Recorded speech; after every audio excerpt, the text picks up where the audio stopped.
Introducing Pubcoin. Pubcoin is the rewards program for pub sports contributors. Regular chat contributors share their play of the day, POD, in the YouTube chat, including the phrase POD in their message.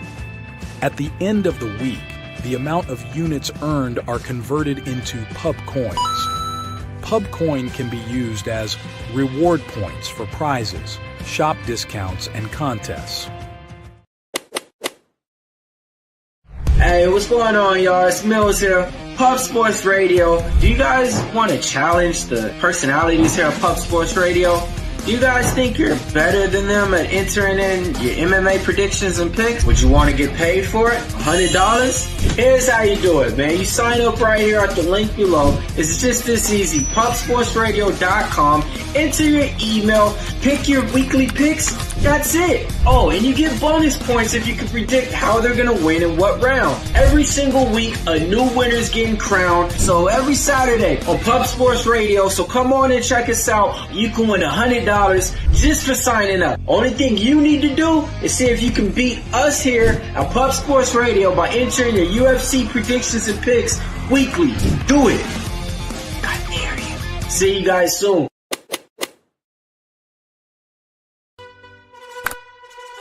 Your membership to Gold, you will be automatically entered in every horse race, every Wednesday and Friday. It is time to race horses. We are racing camels today. Shout out to the Gold members. We're racing in San Antonio immediately here. And we're off. 2 minutes, 74 canals on this racetrack. It's wide.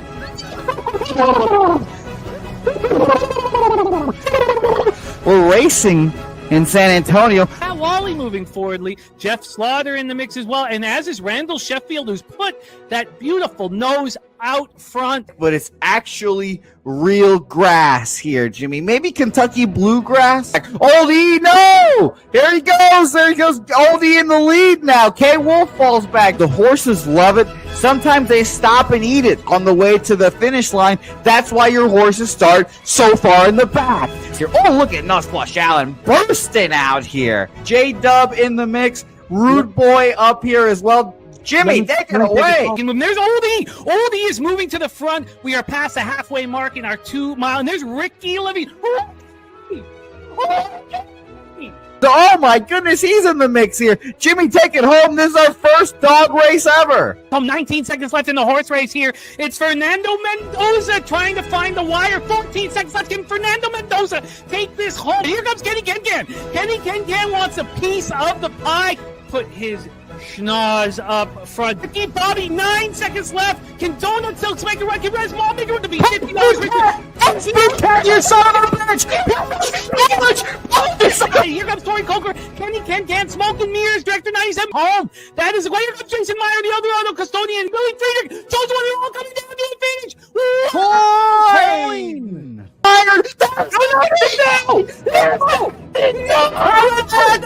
Nowhere! Oh no! Fanatical Jim!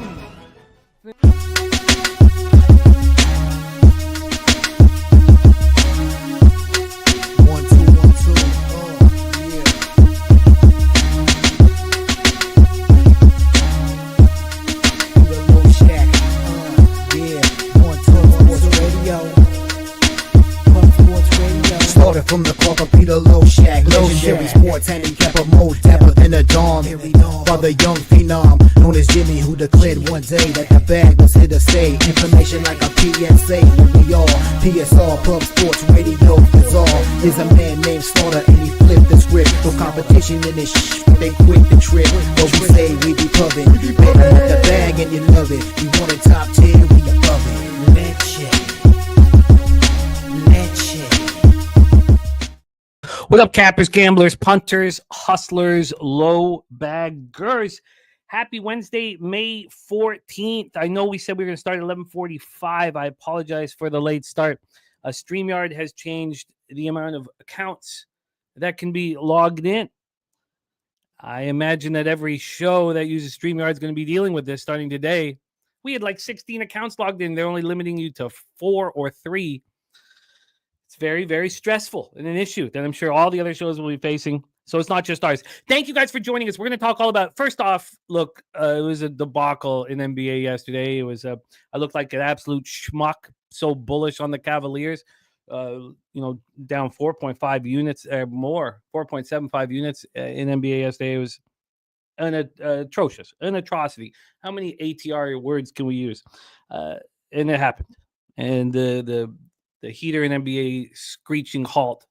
But we're going to get right back to it today. And these things happen. These bumps in the road happen. But should acknowledge that right off the hop. Acknowledge that before the Stars taking care of business, of course.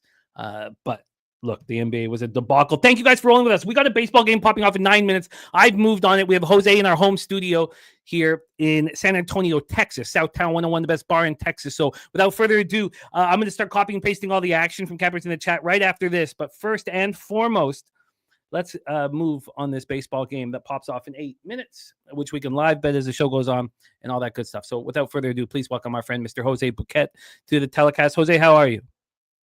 I'm nonplussed. I cannot do the show from the studio now because of the StreamYard thing. So I will be heading home here soon.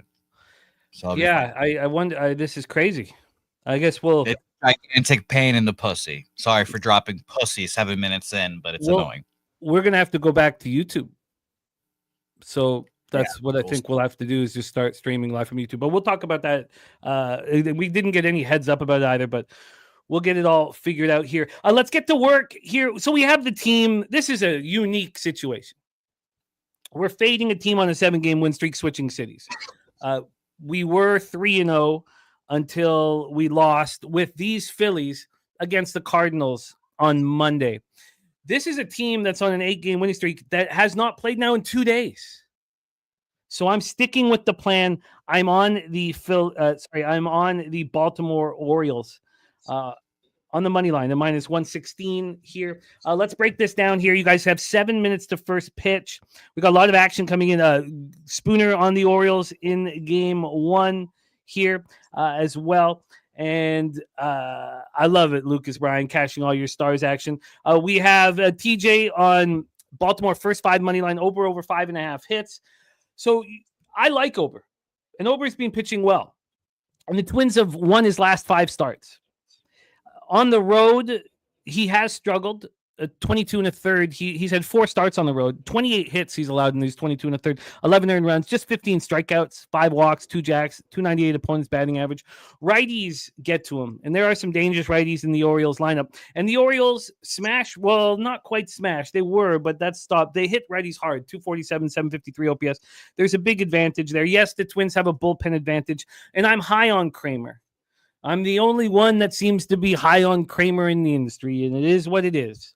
He's made 2 home starts, and he's looked good in them, very good. 12 in the 30, 1 earned run. He's not trying to get strikeouts. He's just looking for weak contact. Opponents are hitting 159 against him. He only has 4 strikeouts in the 12 and the third. His numbers aren't very good, but now he's coming off a couple good starts, coming off a good road start. Now, both these pitchers just faced the opposition, and generally were very good against them. You could say that Ober would have more bat in the bag of tricks. That's fine. Quickly here, line history-wise, before Jose takes over again, first pitch is in 6 minutes. We have the Baltimore Orioles at minus 117. I moved on them at minus 116. So it's not a big difference, but the 1 cent move in my favor, I guess I like to see. This opened up at minus 119, though, and it went down to minus 114 at 1:45 in the morning. I thought that's around where we were, and it is, but it did get up to minus 121 at 9:54, and then it went back down. I didn't bet it until it went back down. I didn't bet until about 45 minutes ago, although the plan was to bet it all along. On the total here, we have an 8.5. It's minus 107 to the over. This opened up at 8.5, and it kept bouncing up and down from 9 up to 9, down up to 8.5 to 9, then 8.5 to 9, 8.5 to 9, over and over and over again. And very quickly on the weather here for us, we have. Let me just move this here quickly from a weather report. Again, 5 minutes to first pitch, so you have time to get your action in. 70 Fahrenheit, 7.2 miles per hour right to left and slightly in, stays at that temperature and at that wind situation. Jose Bouquet, I am on the Baltimore Orioles to start my day. Are you? Yeah, excuse me. Yeah, I just joined you minus 120. Market is non-existent in this game. I guess wagers just having a little bit of struggles with all these double headers or whatever reason. But yeah, I'm with you, minus 120. Again, and just fading, doing the thing you're doing. So not much to cap here, but yes, I agree. And we have stacks play today, number one here as well. Orioles team total over 4.5. So Jose and I on the Orioles. We have Spooner on the Orioles. We have TJ on the Orioles, first 5. And we have Justin McKelvey, and he is moving on the team total over 4.5 for these Baltimore Orioles. Stacks, stacks, stacks, stacks, stacks, stacks, stacks, stacks, stacks,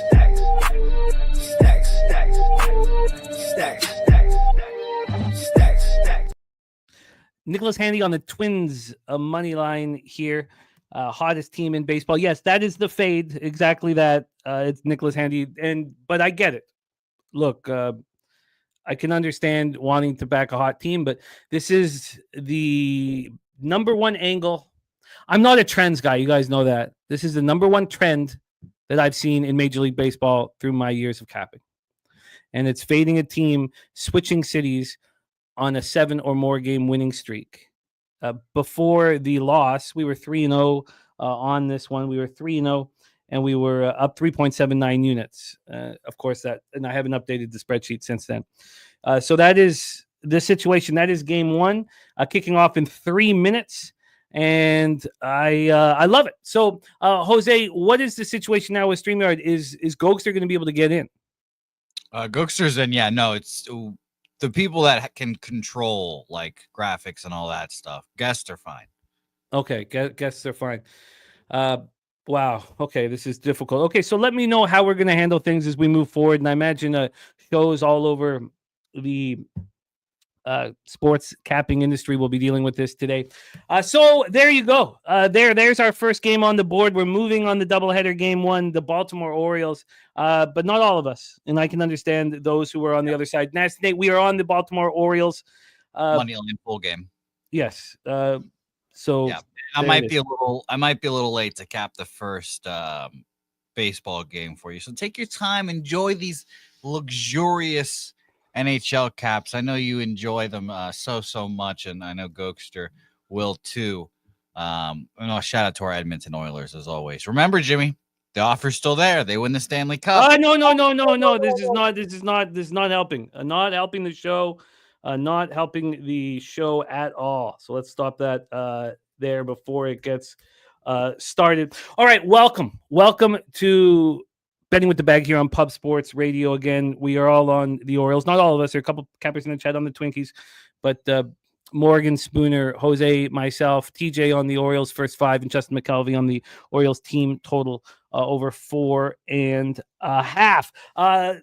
I just copied and pasted the stacks play today. Let me just do some quick copying and pasting here before we get into the National Hockey League breakdowns with our guy, Mr. Gogster. So Gerald Jones, best bet, Chicago White Sox Reds under 8.5 minus 105. There's a nuke worker in the house, Spooner. Kong says Dallas Stars was a beautiful thing last night, and Denver Nuggets was also a beautiful thing last night. You guys, the chat was on one, and I was possibly the stream says in 11 hours. Did I use the wrong stream as well? What does that date say? Wednesday, May. Okay, I don't know why that. Oh, maybe I must have moved it to 11:45 p.m. instead of 11:45 a.m. Okay. So there was some difficulties here this morning with the StreamYard issue that did drop some panic into us. And you guys know with this huge 17-game MLB card, it's pretty stressful. I have been sweating for a couple hours. Spooner's action, copied and pasted. Crystal Craig, first play made today. Brandon allow for a home run at plus 575. Great numbers off of Bassett. He just hits versus Toronto. I want to be on the Tampa Bay Rays, but that is the only bet I've made is this Baltimore Orioles spot to get us started, which is a fascinating spot with a team with this big of a winning streak. That's been off for 2 days. Haven't quite seen much like that.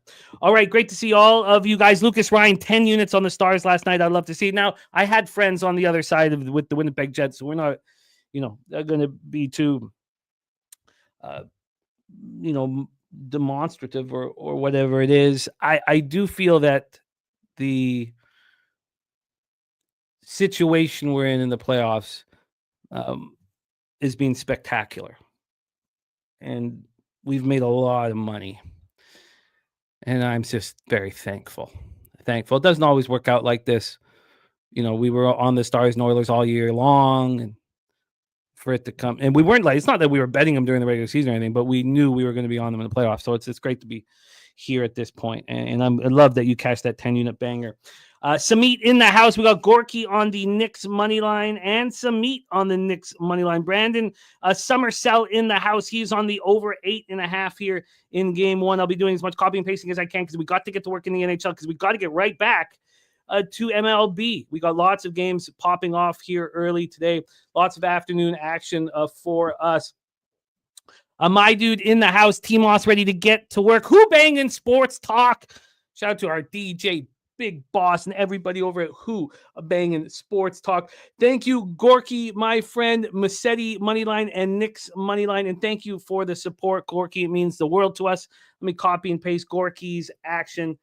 Thank you, my friend. We have big show picks in the house. Our new Locker Room Talk podcast is out. It will be our highlighted video throughout the week. Please support our guys. Putting money in our pockets. Shout out to Big Show Picks. We got Oldie, Christopher Commentini, Ricky Bobby here with Ivan Herrera over 1.5 bases and Judge over 1.5 bases for our guy Ricky Bobby in the house. Let's copy and paste that. Steve G cashing with the Dallas Stars. My dude hammered the Nuggets. Great. Well, but still, you did. Oh, I imagine. Did you get the 10? If you got the 10, you were in business here.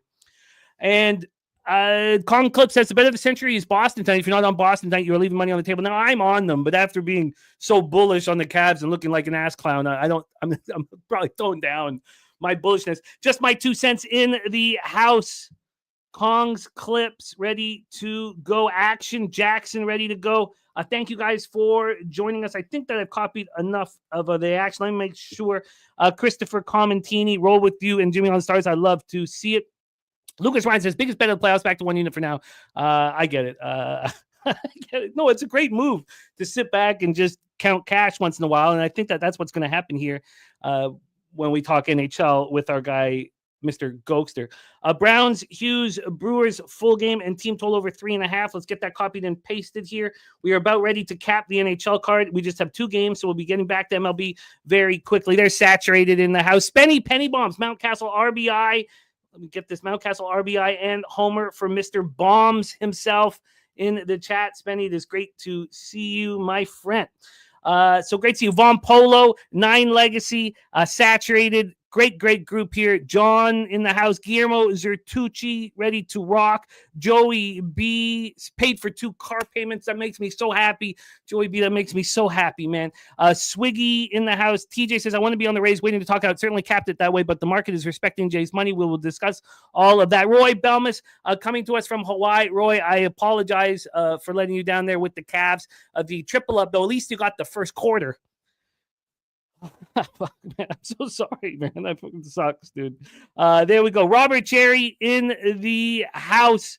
Everybody ready to rock. TJ saying that Baltimore pen is trash. I agree with that. Wine time also on the Orioles game 1. And let's get to work right now. And welcome from Bell Vegas, Ontario, our friend Mr. Gogster to the telecast. The Gogster, I'll be doing this. Jose on his way back home. Gogster, how are you, my friend? Oh, doing good. We got the gang here in the chat. Good to see everyone as always on a Wednesday. Game 5 in the NHL. Got the old AHL too. 1 game. Laval, Rochester playing at 7. So action-packed card. Like you said, 17 games. There's even PGA Championship tomorrow. So I'll try to brief over that too to end the show. I love it, my friend. Yes, we have 21 games here set up for us to break down. Let's get to work, my friend. You're coming off a winning day last week. Got off the schneid. I love to see it. This is, I don't ever remember You're crushing playoff it. Like this. You're crushing it. I just don't remember it. I just don't remember being so bullish on 2 teams and just winning and winning and winning and winning. And I'm loving it. It puts us into an interesting situation here. So let's start with this big game here, 7 p.m. East, second round action here. Robert Cherry with his NHL action, Edmonton Moneyline, and the over 6 and a half. Let's get this all copied and pasted here as we step up. And my dude also with us on the Baltimore Orioles. I love to see it. So let's roll. We start with this Panthers Leafs game, Scotiabank Arena in Toronto, Ontario, and the defending champs punched back. Big time. They certainly did not look good in the first 3 games, but then we saw a clinic, closing gaps, no space for Leafs. And we'll discuss it more, but that was the big thing. It was a clinic. It was a defensive clinic. You have to win a game. This is how you do it. You suffocate your opponent and you push them around, and that's what they did. Now, again, the Leafs aren't scared of Florida. So what? They were pushed around a little bit in game 4. They're certainly not scared of Florida. This is a different Leafs hockey team. This is a similar number that we got in the first 2 games in Toronto. The Florida Panthers are minus 140. That's where they opened. There had been a move, and at times, over a 10-cent move towards the Leafs, but it's come back at minus 140. On the total here, we have a 5.5, minus 115 to the over. This opened up at 6. It lasted there for 7 minutes. It wasn't a real 6. It was plus 103 to the over and minus 118 to the under. It lasted there for 7 minutes before it went down to 5.5. I guess it didn't really. At first, it went to minus 120, and then 14 minutes after that, it was a 5.5. But then it bounced right back to 6. It's been going back and forth from 5.5 to 6. But right now, you can either get the over 5.5 juiced or the under 6 juiced. That is the gambling situation here, Gogster, my friend. So let's set this one up for all. Florida their penalty killing has been elite in the playoffs. Not Carolina Hurricane elite, but very, very good. 87.9% penalty killing. Now, Toronto's penalty killing has been better than it was in the regular season. In the regular season, Florida's penalty killing was 10th in the National Hockey League, and Toronto's was 17th.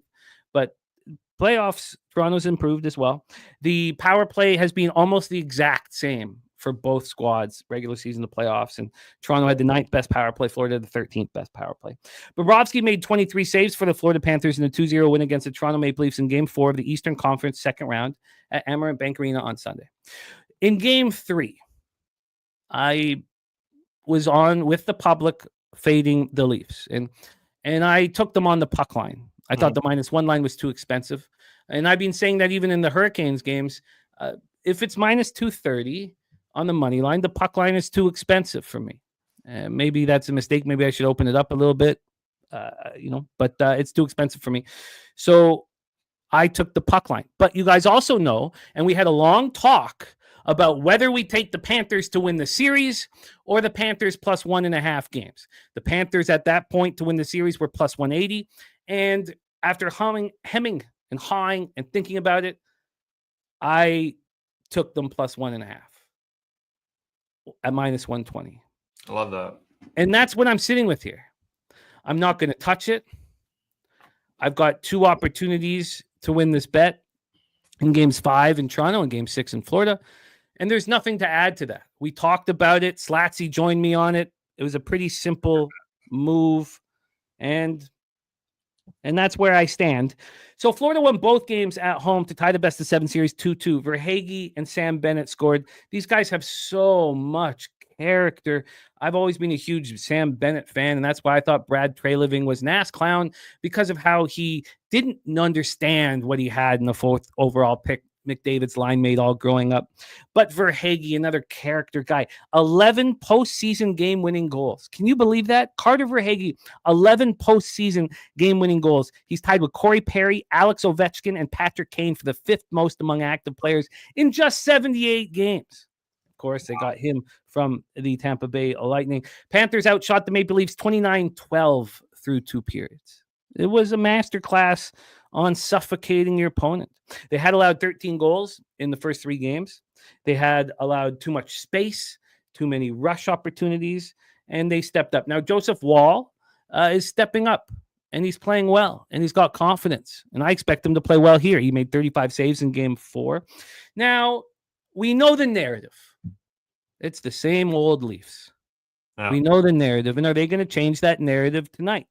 Remember, this team had won just 1 playoff series since 2004 before they delivered in round 1 of the playoffs this year. They had scored before the playoffs started this year. They had scored 2 goals or less in 13 of their 14 previous playoff games. They desperately need more out of Austin Matthews and Mitch Marner. Matthews has been battling through an upper body injury, I guess, supposedly for months. He scored an NHL career low 33 goals for him during the regular season. He has 0 goals and 3 assists in the series thus far. If he doesn't step up tonight, the stakes are going to be out, man. Yep. The stakes are just going to be out. And he's not alone. Marner has 1 shot on goal since game 1. 1 shot on goal, and you might remember it. It was a beauty. It was a sneaky top corner slapper from the high boards that got the lead back for the Leafs. And that was it. The game winner in game 2.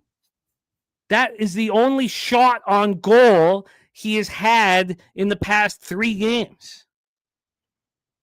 I hope, for the sake of these 2 young men, that they change the narrative. Because I tell you what, if they lose tonight and then they lose in Florida, we know Marner's not coming back. And then same old Leafs, same old Leafs.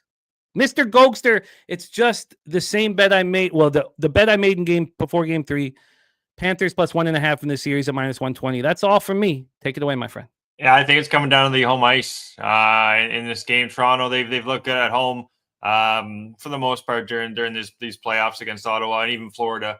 And then looking at Bobrovsky, guys, this is the main thing. I want to see how Bobrovsky's going to be on the road. 3 past road games, he's allowed 3+ goals, twice to Toronto, 1 to Tampa Bay. And also first period, guys, that's where the Leafs have been strong at home. 8 goals for, 3 goals against. And as the game goes on, third period, they got 4-4, 9 against. That's at home. What's Florida doing?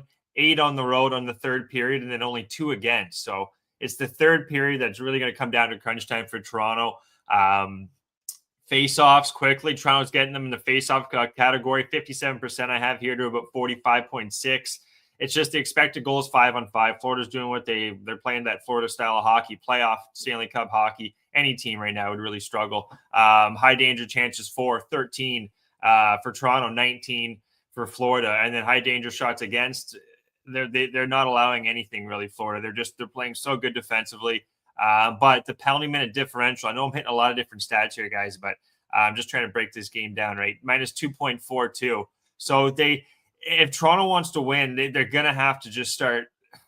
They've been getting beat up, and they kind of been showing, especially that last game, only 12 shots for. They're going to have to play downhill, get the lead.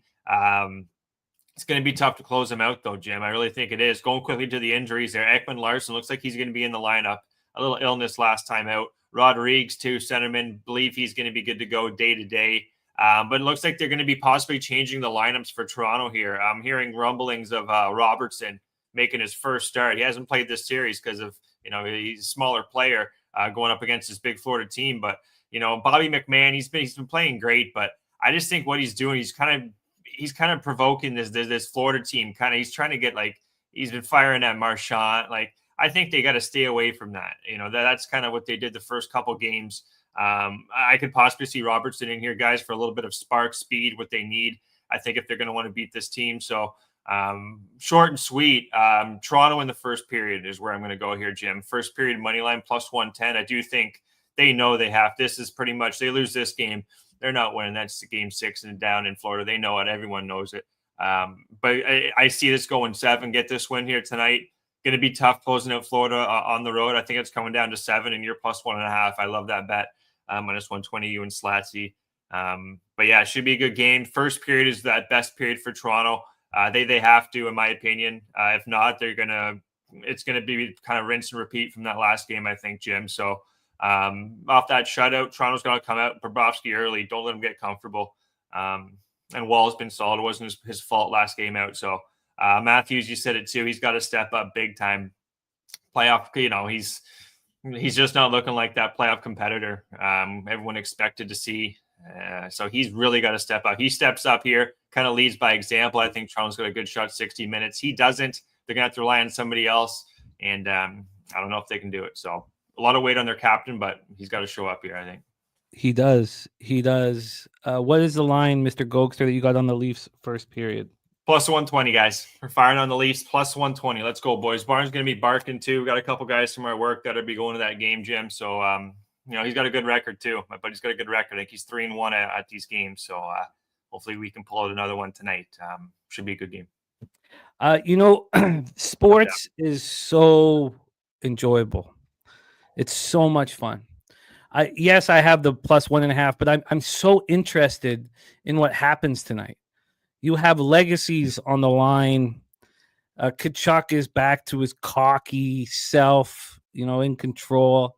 I was still blown away at, the second slowest skater in the National Hockey League, Matthew Kachuk. He's got a swagger about him. Austin Matthews, legacy on the line. Mitch Marner could be his last 2 games in the Leafs uniform. It's crazy, the weight of this series. It is heavy. Swiggy on the Leafs team total over 2.5. Oh, it says it's 2.5. Minus 145 is interesting. I'm keeping it very clean. So Slatsy and I are just sticking to, and we broke that all down with you guys before game 3. I spent hours and hours and hours deciding between Panthers to win the series and the plus 1.5. And honestly, if the Leafs win game 5 and Matthews and Marner get off the schneid, Panthers win game 6, the Leafs can win game 7. They can. They can, yeah. But good God, do they need to deliver this evening? Here we go. Dabby Cat, by the way, Jackson Merrill over 1.5 bases, copying in that. Irish King on both teams to score 3. Here, let me get that lit up and taken care of. Okay, fellas. Slatsy says, I think Kachuk is playing hurt. I mean, he claims that he's fine. And remember, the stats of him being the second slowest player in the NHL, Slatsy, those were in the 52 regular season games that he played before getting hurt. So those are just the stats for Kachuk. And he claims he's money in the bank and good to go right now. I wouldn't doubt if there's any player on this ice. I have to put Bennett in there too. But those are 2 guys that I don't question. I don't doubt. That's the biggest problem. Like Bennett's been killing Toronto too. Just watching him, like he's that toughness that Toronto want to run away from. So keep an eye on number 9. Like he's a big problem for Toronto for Florida. Yeah, and the Flames got rid of him for squat, and Brad Trey Living immediately got the best job in the National Hockey League after the whatever. I don't want to sit here and hammer on him, and he's done an okay job here with the Leafs. But all right, let's roll on to game 2 tonight. West second round, game 5. We have Edmonton Oilers leading the series 3-1.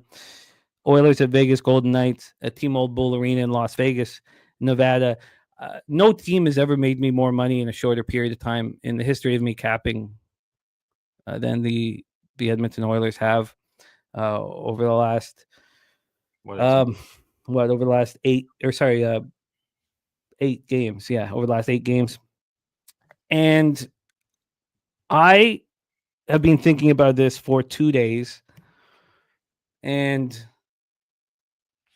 what do you got? I am not betting the Edmonton Oilers tonight. I'm not on Vegas, but these game 5s here, where I have the Oilers and the Stars to win the conference and win the cup, the Stars haven't made me near as much money as the Oilers. But it does not make sense to me to question Vegas and Winnipeg at home in game 5, where if they lose, they're eliminated. And those of you who still want to do it, I get it. Remember, it's not the house's money, it's our money. But I just don't feel the need to press the button here. Especially here, the Dallas game, I haven't, I'm closer to pressing the button Dallas Winnipeg than I am here. Agreed. But I cannot.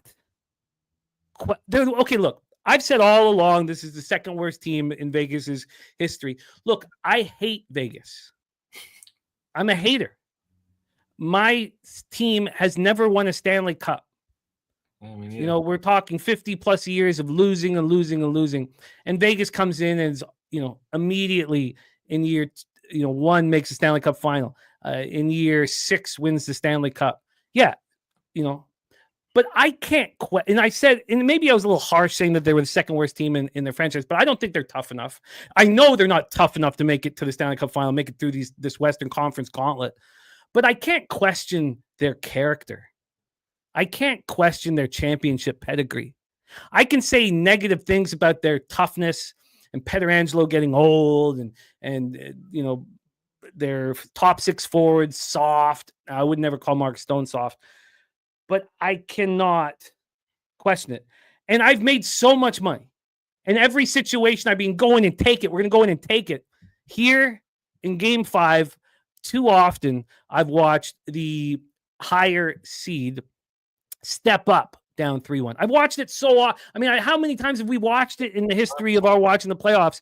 The team down 3-1, that's the higher seed in Game 5 at home, knowing this could be their last game of the season. They just put it all on the ice. They leave it all on the ice. Exactly. So that's where I stand here. I want the Oilers to win, obviously, but I'm not going to bet the Oilers tonight. Stuart Skinner here. We have Stuart Skinner playing well. I was asked before last game if I was uncomfortable with Skinner in net. No, I still think Skinner is slightly better than Pickard, but they're both similar goaltenders. Now Skinner has a ton of confidence off that big shutout victory he just delivered. And now his numbers are almost as good as Aiden Hill's after getting lit up for 3 games. Edmonton's power play, 27.3%. Vegas' power play, 26.7%. Vegas had the second best power play in the regular season. Edmonton's was only 11th. And Vegas' penalty kill has stepped up in this series. It's been pretty good. It's slowed down the Oilers. Henrique scored twice in the first period, but let's get into the line history quickly. We have a 6.5 minus 120 to the over. Wow. This opened up minus 127 to the over. So we've had a slight move towards the under. I still am angry that I didn't move on the under 7 at minus 135 when it first dropped. I knew it was nuts, but I still, I guess I was shell shocked by looking at it. Vegas is minus 128. They opened up minus 126. There was a move towards the Oilers. It's come back. Henrique, they have so much character on this Oilers team. I mean, I can't believe that they have the 2 best players arguably in the world, and then they have all this character. Henrique scored twice in the first period. Skinner made 23 saves. They take care of business. First win in the postseason for Skinner. He allowed 15 goals in his first 3 starts. He was 0-3 with a 5.36 goals against average, 817 save percentage coming in. He had allowed 6 goals and 30 shots in that Game 1 loss to the Kings. Then he was pulled in the third period after giving up 5 and 28, 6-2 loss in Game 2. He was in the crease in Game 3 after Pickard sustained a lower body injury, and he didn't look great there. So it's very important that he stepped up. And he takes a lot of flack. He takes so much flack, Skinner, because he's on such a good team. Remember, he was an all-star in 2023. Maybe he shouldn't have been. All-rookie team, Calder Trophy finalist. That was won by Matty Beniers. And he's 14-9 in the playoffs in his career with a 2.45 goals against average, 901 save percentage. And he was okay in the regular season. 2.81 goals against average, 896 save percentage. Evander Kane is playing like a bully out there. He's playing like a bully. I had no idea that he would deliver this kind of an impact. None. When they weren't moving him, I was like, I don't get it. I was trying to figure out what was going on. They were going to eat this contract. Now, I know it was just for a short period of time, but I couldn't. But look, God, he's playing like a bully. He's been a pest of the highest quality. Him and Corey Perry have turned back the clock and are playing exceptionally well. Corey Perry played in his 225th playoff game, tying Glenn Anderson for 8th in the league. In the history of the league. That's what Corey Perry is doing. The Oilers blocked 20 shots, held the Knights to 0-for-3 on the power play. That's a recipe for a playoff victory. Each of the Golden Knight 3 power plays on Monday came in the first period. They were shut down. They'd gone 3-for-7 at home. The Knights are a team that knows what's at stake. Bruce Cassidy said, "We are too far along as a team. A lot of guys in that room have won." This is what he said yesterday. They understand what is at stake. We have to play harder. We have to play better for longer. That's a little bit of will right now. Do they want to do it? Do they want to play on? We'll find out tomorrow. And then he walked away. Look, the Golden Knights have lost both Stanley Cup playoff series when they trailed 3-1. We know that only 9.1% of teams come back from a 3-1 deficit, but we watched them win three straight in the first round against Minnesota. They know that they can do it. Riley Smith said, "We did it last series, so we have a lot of faith in this group. We'll just take it one game at a time." And McDavid has a playoff point streak now of 8 games. He joins Leon Draisaitl, who had 9 in 2022, Glenn Anderson 9 in 1985, Wayne Gretzky 8 in 1983. Take it away for us, Gogster. I can't wait to hear your plan. Yeah, it's you're talking about Kane, and they're just looking at Toronto, and that's what they're missing. That guy like Kane, the guy like Bennett, the guy that kind of intimidates you. That's kind of a veteran player. They got him, they got Perry too. But looking at the goaltending, that's the first thing I usually look at. There, Skinner. It's just going to be the toughest game for Skinner, the whole playoffs. When you got the team, like you said, Jim, they're down 3-1. This is the closing game for Edmonton. Anytime you got a closing team trying to get that fourth, it's always the toughest one. So Vegas is definitely going to throw everything they got at Skinner. And 2 games versus LA Kings on the road, Jim, he allowed 11 goals in that. So he's going to get tested big time here. And the power play is only 11% this series, 89% penalty kill for Vegas this series. I think it's tough because here's the goals per period too, guys. This is crazy. Edmonton on the road, they've scored once in the first period, 6 in the second, 11 in the third. So this team is like horse racing, Jim. They let them get ahead for a little bit, and maybe they come around the turn. This other team just comes firing. On the other side there, 6 for Vegas, 3-5.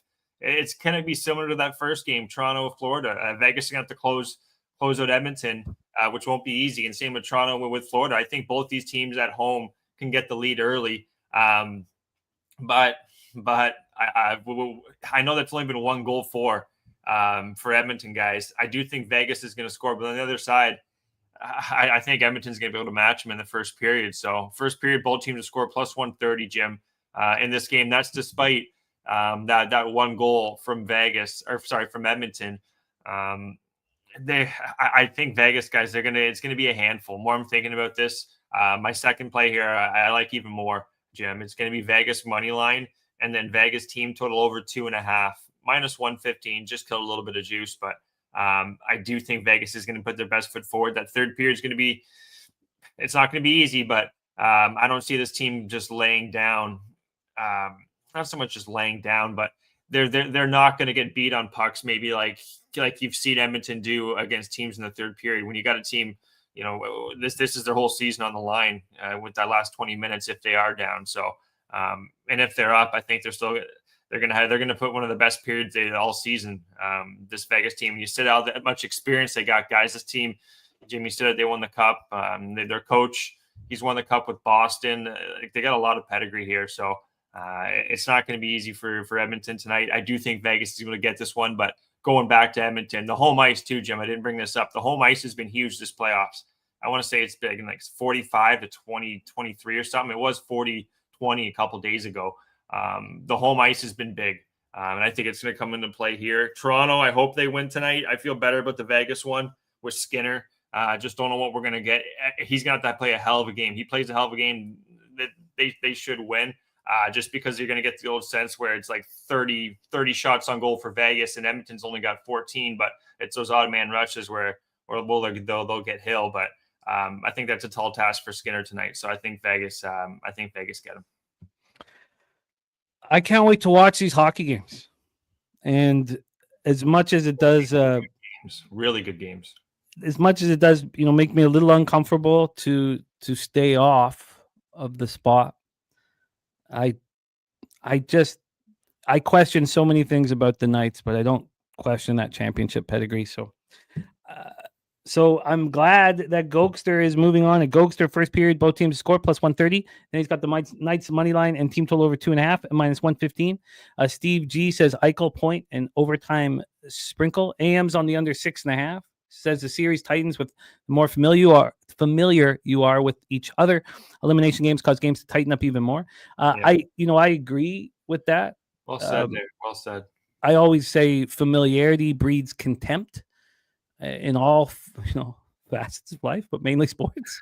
And And elimination games too. Sorry, Jimmy. Like elimination games, yeah, you usually get that. Like let's not be. You don't want to cost your whole season on some bonehead play where you're trying to be too offensive and you forgot about your trail man or whatever it may be. The problem is with it, and then we've seen it so often, is this game could be going way, way under, and then the elimination game, third period with the team down, they'll pull their goalie with 5 minutes left. So that's the only concern, and we know from working with Bobano that he always takes the third period over in elimination games.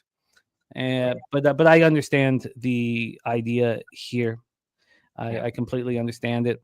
We have our guy, Just My 2 Cents, says, and he's a Vegas backer. He's a Vegas guy, Golden Knight guy. He says, we're not winning the Stanley Cup this year. We're pretty boy sans Stone.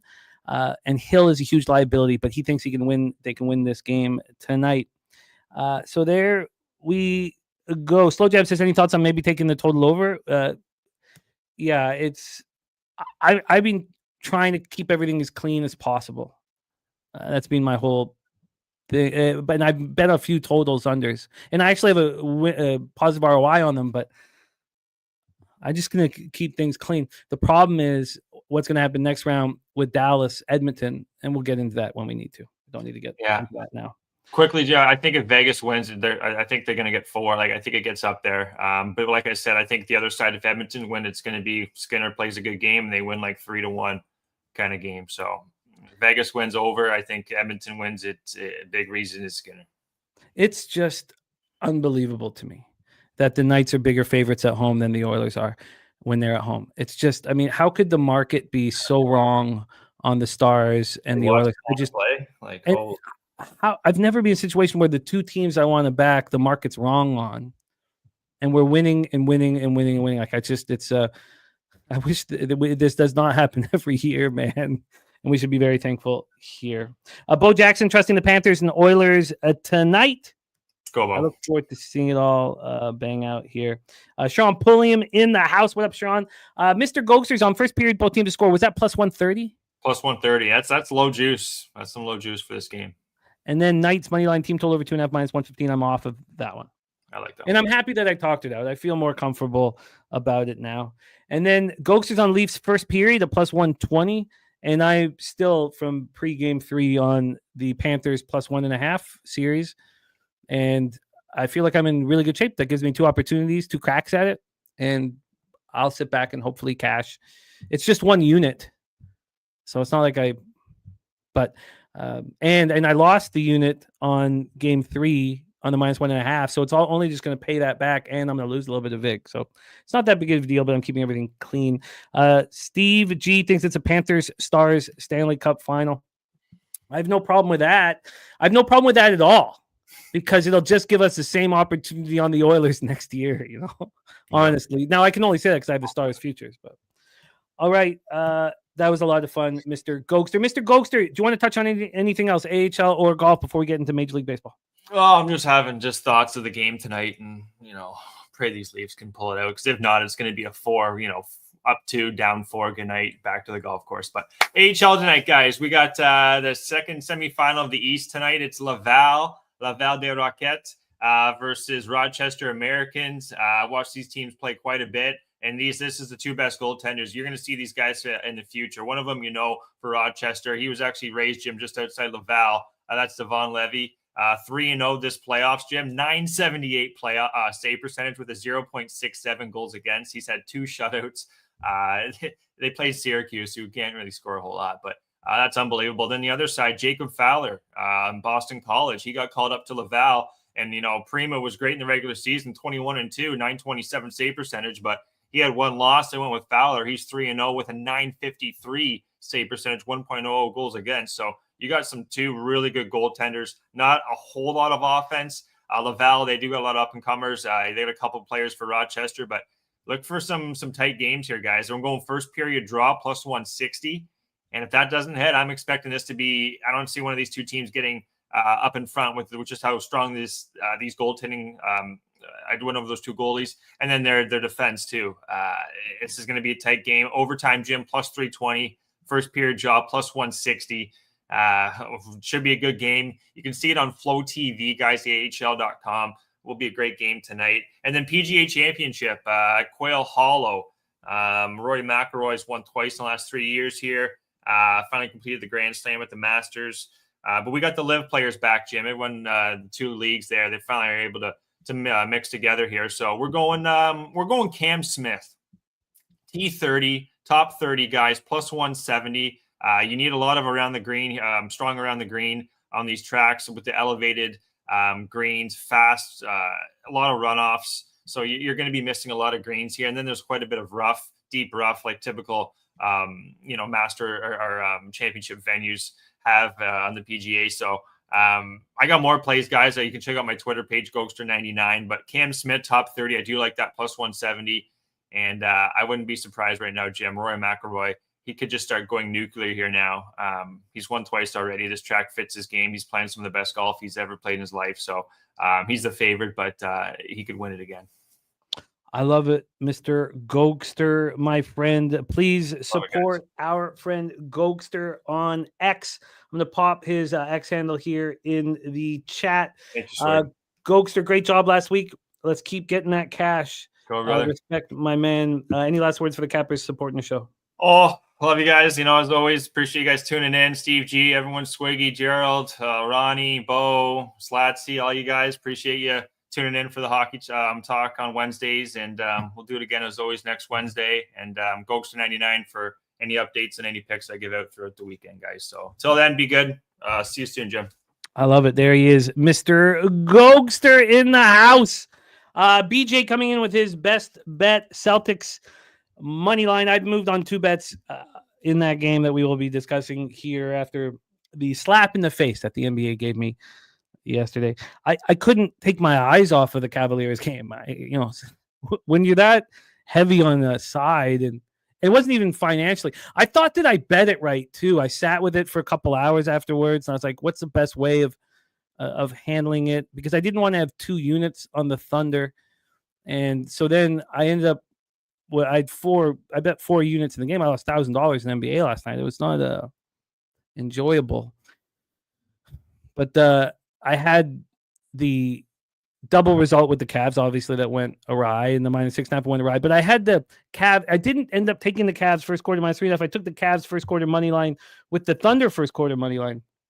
But Thunder lost 28-27 in the first quarter, and then, of course, lost the Thunder. Now, to make matters worse, I ended up betting the Cavs live at +5.5. The only reason why I made it okay a little bit was because I got the Thunder live +5.5. But then I lost vig on the 2 live bets. It was a debacle of the highest order. So that is that. Let's get into Major League Baseball. We will have Jose Bouquet joining us here shortly. We are in business here in the top of the third. The Twins just got out of the Orioles just got out of a bit of a jam.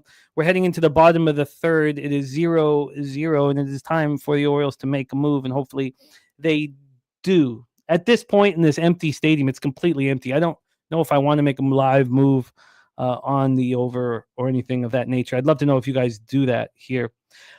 Spooner, this is a flying V reference, sort of.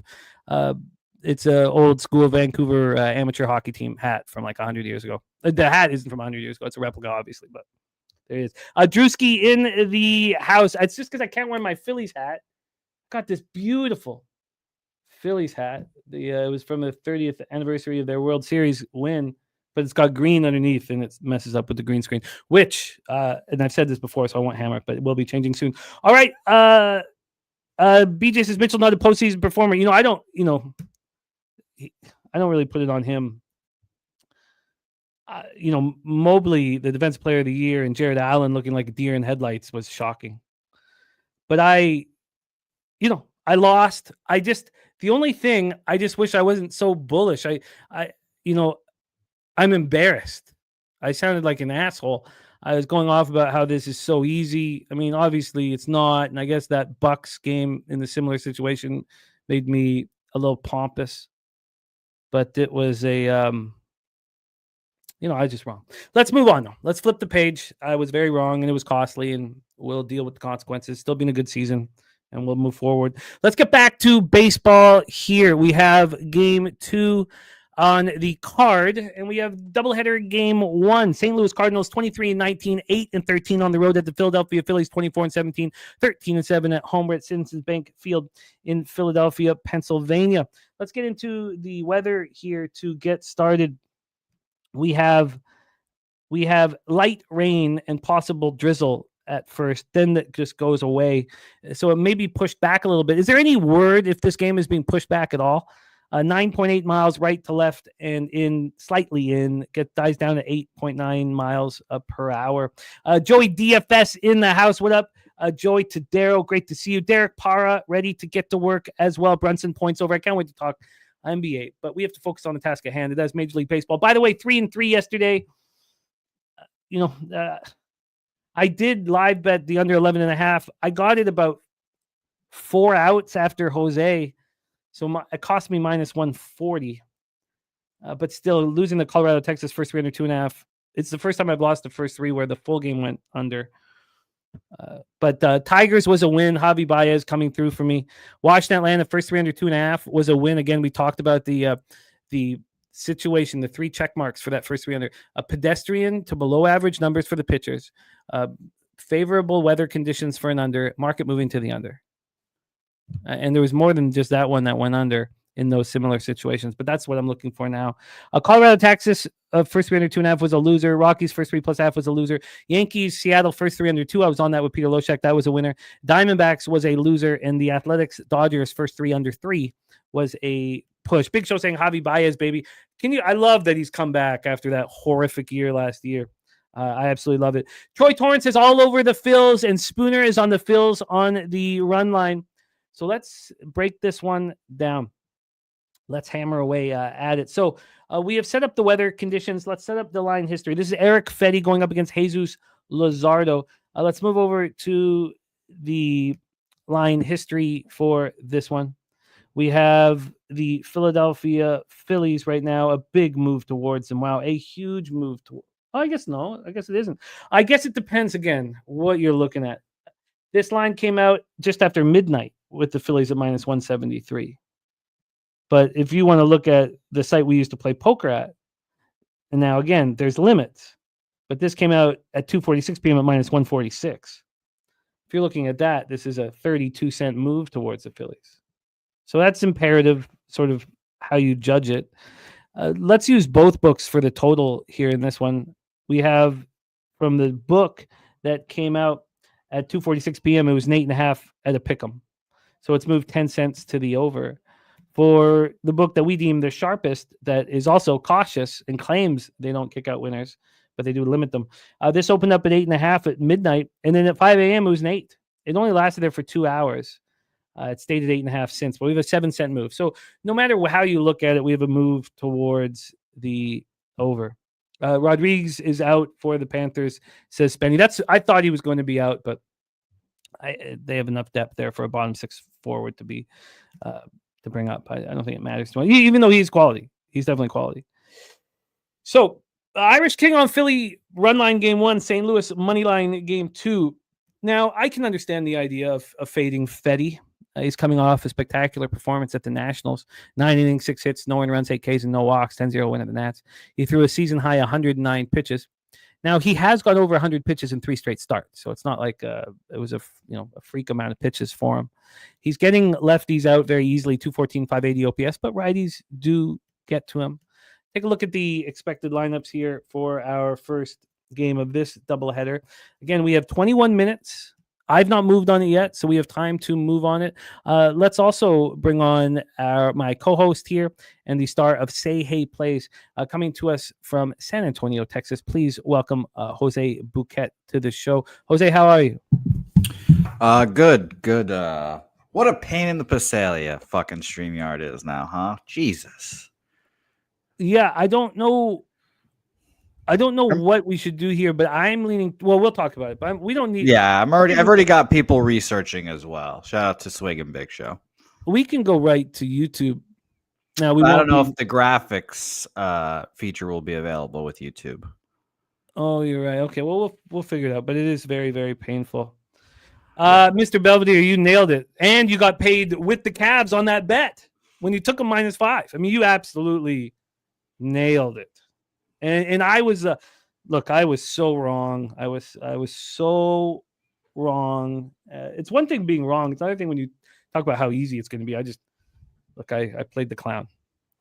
But I'm going to turn the page and try not to talk about it because I have acknowledged it. And it weighed me down. So we have Fedde Luzardo. So again, 3 straight starts. He's gone over 100 pitches. On the road, he's been very good this year. And that last win was at the Nationals. So that does skew his statistics. Again, we wanted to talk about the righties in the Philly lineup. It's confirmed. There's almost none. Turner, Castellanos, Bohm, and then Marchand is catching.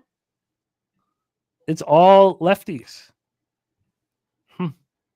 That does surprise me. Let's talk about Luzardo here. 3-0, 2.11 ERA, 1.21 WHIP, 51 strikeouts over 47 innings, 13 walks. He's only allowed 2 jacks this year. Coming off that 7-6 extra inning victory at the Rays, he went 5 1/3, 6 hits, 2 runs, 1 homer, 4 Ks, and 2 walks. He's been very good at home. Through 24 2/3 and 4 starts, he's not allowed a home run. Allowed 24 hits, but only 6 earned runs, 25 Ks and 5 walks, 255. Sorry to interrupt. Did you see the breaking news in hockey? About Rodriguez? No, about a new coach in Vancouver. Oh, no, I heard talk it in Philly. Who's the coach in Vancouver?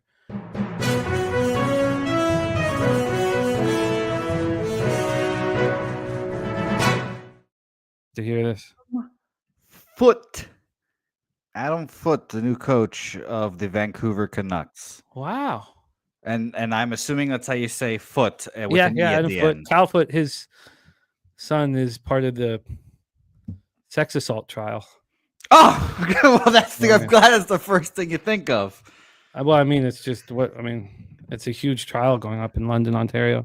I was a big Adam Foote fan. So Former Canuck? No, he made his hay with Colorado Avalanche, and he was a tough defenseman, stay-at-home defenseman, Stanley Cup winner, great defenseman. No, I like this, Lucas Ryan. I think I like this. Look, Steve G's all-time great ever. I thought it was all-time favorite. No, I like this, Lucas. I think this is a good thing. I was just happy it's not some retread. They have this old men network in the NHL. I gotta go back. That is not the R word. I thought you were going there when he said retread. Retread, yes. Retread. Oh my God. 1-0 Orioles. Thank you for the good news, AM. Jesus. I thought that was taking a dark path there. No. You've been the one on that path of late, Jose. I guess so. Yeah. Fuck. Let's roll here. So the righties, of course, like a lot of lefties, are hitting hard here. I think it's great, Lucas. I want to study it longer, but I really like them. TJ says I'm going to roll with Troy in the crew on Philadelphia here in game 1. So let's talk about the righties in the Cards lineup. Mason Wynn batting second. So Nootbaar and Donovan 1-3 lefties. Arenado, Contreras, Herrera, Pajas. Is that how you pronounce it? Pajas? Yeah, apparently it's not Pajas? Andy Pages. Yeah, Pajes or whatever. Pajas. I'm trying to. It's P-A and then H-U-Z-Z is the Pajas. Oh, I thought we were talking about Andy Pages from the Dodgers, which is apparently pronounced Pajes as well. Yes. No, we're talking about Pedro Pajas here. I'm trying. Walker and Scott, they're 8 and 9. My dudes play today right now. Bryce Harper over 1.5 hits, runs, and RBIs here. So Cards rating 248, 719 OPS versus lefties. Phillies rating 252, 726 OPS versus righties. Cards bullpen 3.97 ERA, 1.28 WHIP. Phillies bullpen 4.62 ERA, 1.34 WHIP.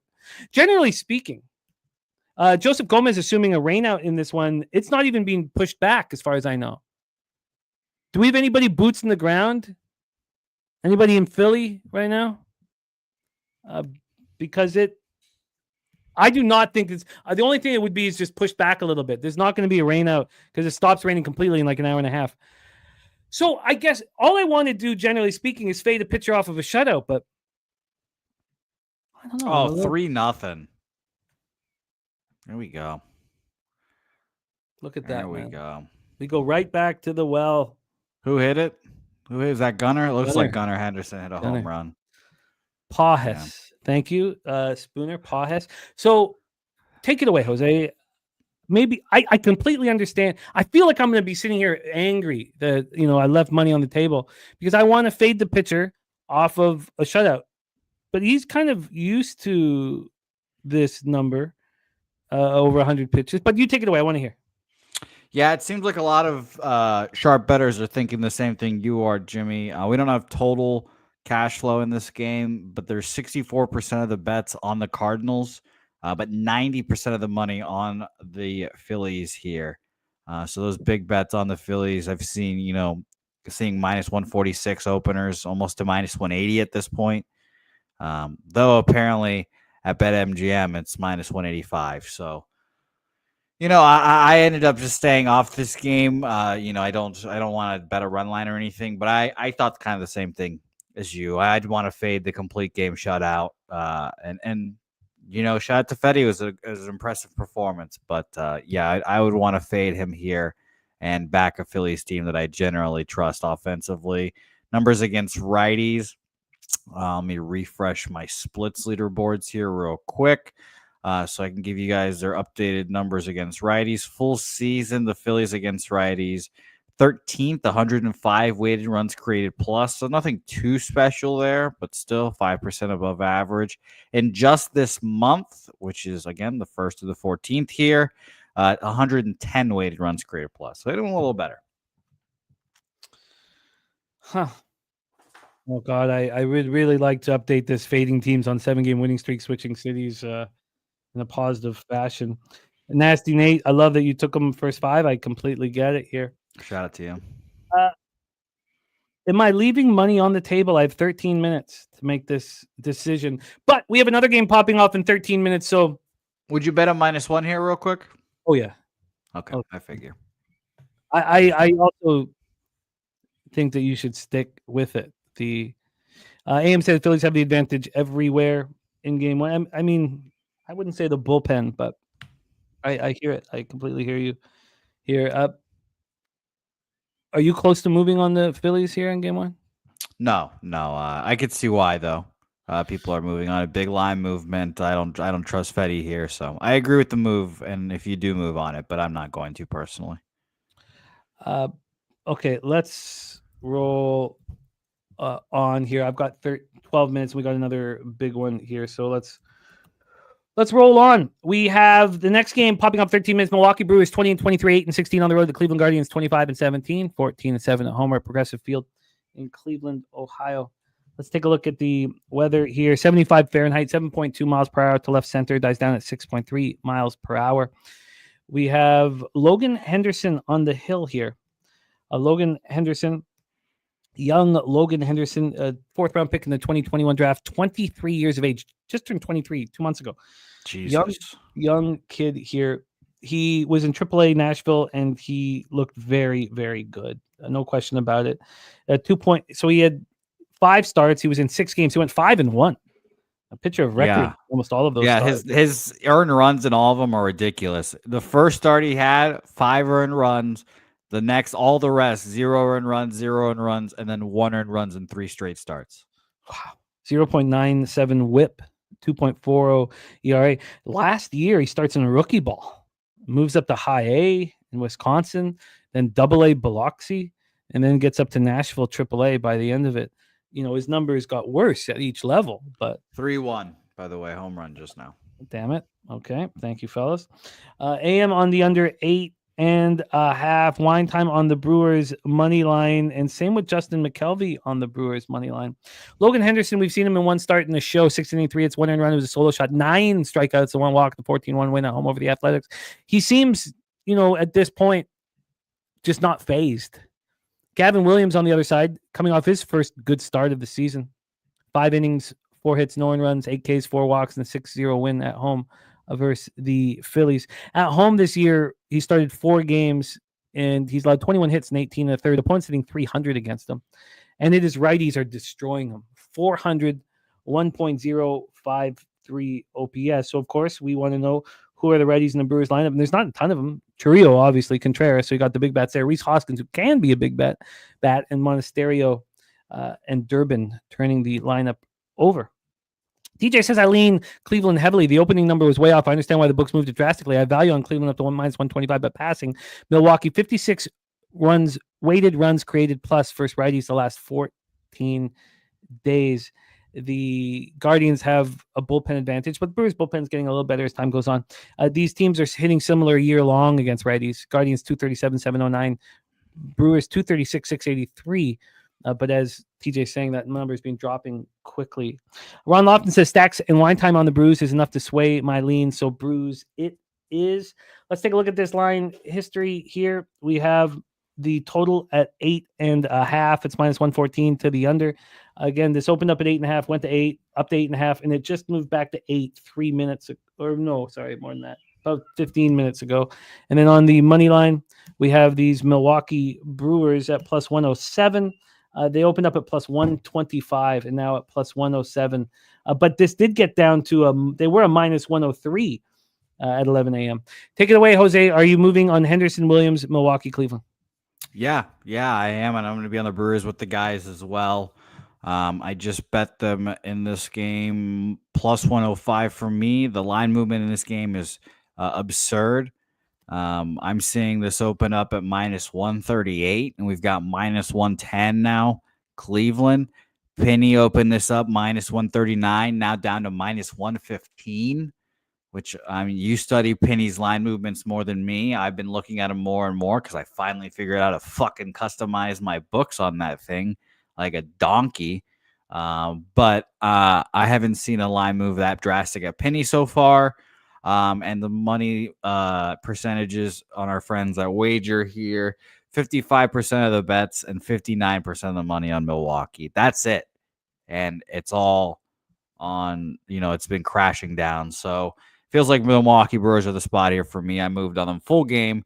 And total wise, I've seen some under, I don't know if that was the last game maybe, but 78% of the bets are on the under in this game, but it's 50-50 money split wise. So some big over bets, I guess, but nothing here for me personally. I will say some 8.5s are popping up, which does semi-interest me in the over.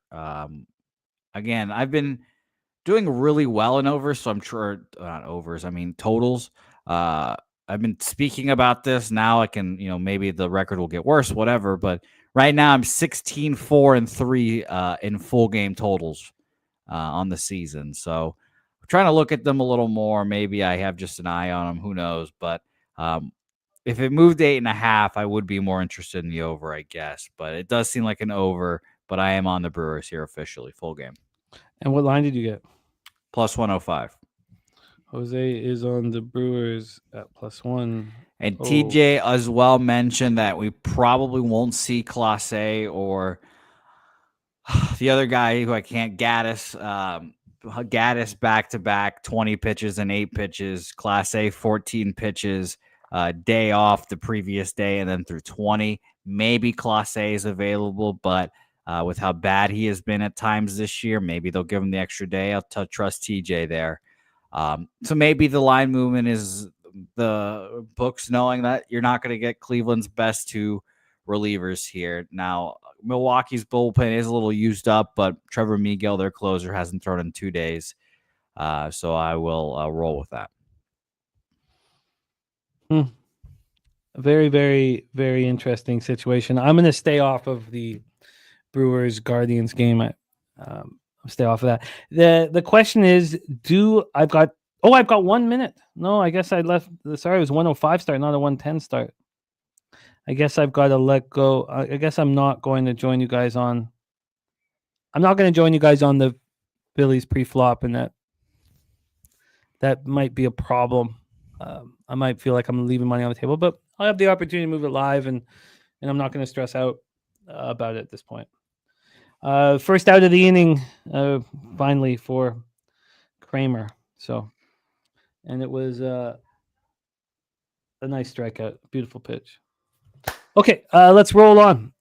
Next up for us, we have and we're through the 110 games. So that's all the early games again that are popping off here. So we can live bet them together. Let us know your plan of action. Irish King also on Cleveland money line, and let's roll. Game 2 of the double dip. We still don't know who is expected to pitch. We have Chase McDermott listed. By the way, TJ just said, watch what happens on the odds board in 3 minutes here. And I just looked. 78% of the bets, now 60% of the money on the under. So 10% of the money just came in just now. So someone just bet 10% of all of what was bet there, I guess, to go to the under there. Very interesting. Well, he also is the reason why the line moved towards the Guardians. Our friend TJ in the chat. It's important to hang out with these guys, man. It's important to roll with these professional gamblers. All right, Chase McDermott. Do we expect him to be the pitcher here in this one? For the Orioles, I assume you're referring to? Yeah. I guess so. I mean, I haven't seen anyone. Are you getting that off of Roto, I assume? I'm getting that off of Roto. Let's see if we got it on the books here at this point. Now 2 out. Thank God. McDermott in my head. Kramer might be able to get us out of this. Let's see if there's a pitcher listed at the books quickly. So I got this line early this morning, so I didn't have one listed. And Christian Vasquez, oh my God, fucking double home run. Jesus fucking Christ. What a pain in the ass you are, Dean Kramer. 4-3 now. All right. Well, that happened fast. Fuck, man. God. I was just about to slander Christian Vasquez, and I was going to say, you know what? I'm not going to say anything. I'm going to sit here and watch. Well, still some game left here. What inning are we in? Top of the 4th. Okay. Getting the 2 outs just to capitulate. Yeah. Because then it gets a little more relaxed. King Al, unfortunately, I am sitting with my Panthers plus 1.5 in the series, and I'm not betting the Oilers for the first time in this playoffs. So that's the situation here. So let's keep rolling here. Redbeard and others on the Twinkies in good shape. There's still lots of game left. But let's roll on. We have not sure who's pitching for the Orioles, but we expect it to be Chase McDermott. Let's do a little background work on this pitcher. He was a 4th-round pick in the 2021 draft out of Ball State University. He came up in the Houston Astros system here. This year, he has pitched in AA and AAA. AAA Norfolk, he had 2 starts, 8 innings total. And he looked quite good, not getting hit at all. This is a lot to ask of him. Last year, he made 1 start in the majors. He pitched 4 innings, allowed 3 earned runs. That is Chase McDermott. So we don't know a ton about the kid here. I don't know if that's the truth, King Al, but yeah, I mean, I broke it all down again, and I'm not going to hit it again. But I do respect the championship pedigree. It's the only thing I respect other than Eichel and Stone and Jose Theodore right now. And Haig. I like Haig right now on the night. So I think they throw their very, very, very best shot. Maybe it's not enough. We'll see. But I'm staying off of it.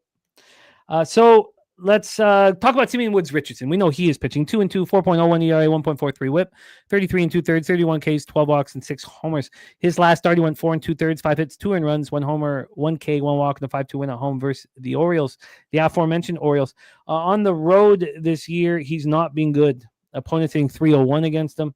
He's thrown 18 2/3, allowed 22 hits, 11 earned runs. He's walked 11 batters, allowed 3 jacks, 18 Ks though. And it is both sides of the plate hitting him. Lefties 306, 830, righties 250, 800. Take it away for us here, Jose. Any interest in game 2 for Twinkies Orioles? No, there's no information either on wager because no pitcher, obviously. So I'm not going to move on this game. Though I would really like this game 1 to go our way. I did consider moving on the Orioles live here, but I'll sit and wait and see how we do. Yeah, I don't know if that. I mean, we know where the disadvantage in the bullpen. There's got to, yeah, I don't know. I think we watched that a little longer here. We did have the Phillies and Luzardo just mow down the Cardinals. So the big interest in this Cardinals-Phillies game is what is Fedde going to do after the shutout, and we'll see that right now. Let's roll into afternoon action here, 3:45 p.m. Eastern. Arizona Diamondbacks 22-21, 11-9 on the road at San Francisco Giants 25-18. Speaking of 3-0 leads evaporating. Yes, that happened very quickly last night. And again, I want to go back to this because it's been happening to me a couple times here. When there's a clear market move on one side, we had a total of 7.5. I mean, it was a pretty easy team total over 3.5 in that game. It was pretty easy. Now, it would have been a little bit juiced, but I think that we need to trust the team total when the market is indicating, because I've seen the team total cash every time that the market indicates one side is the sharp side. Ray had won. The Giants were 8-0 in Ray's starts. We had stacks on the Giants, and it was 3-0 early, and that lead went away very, very quickly. Yeah, agreed. No, my fucking money line record this year would say the same thing. Team totals, and I don't know why I don't go there, but let's get into this one here. Let's talk about the weather in San Francisco.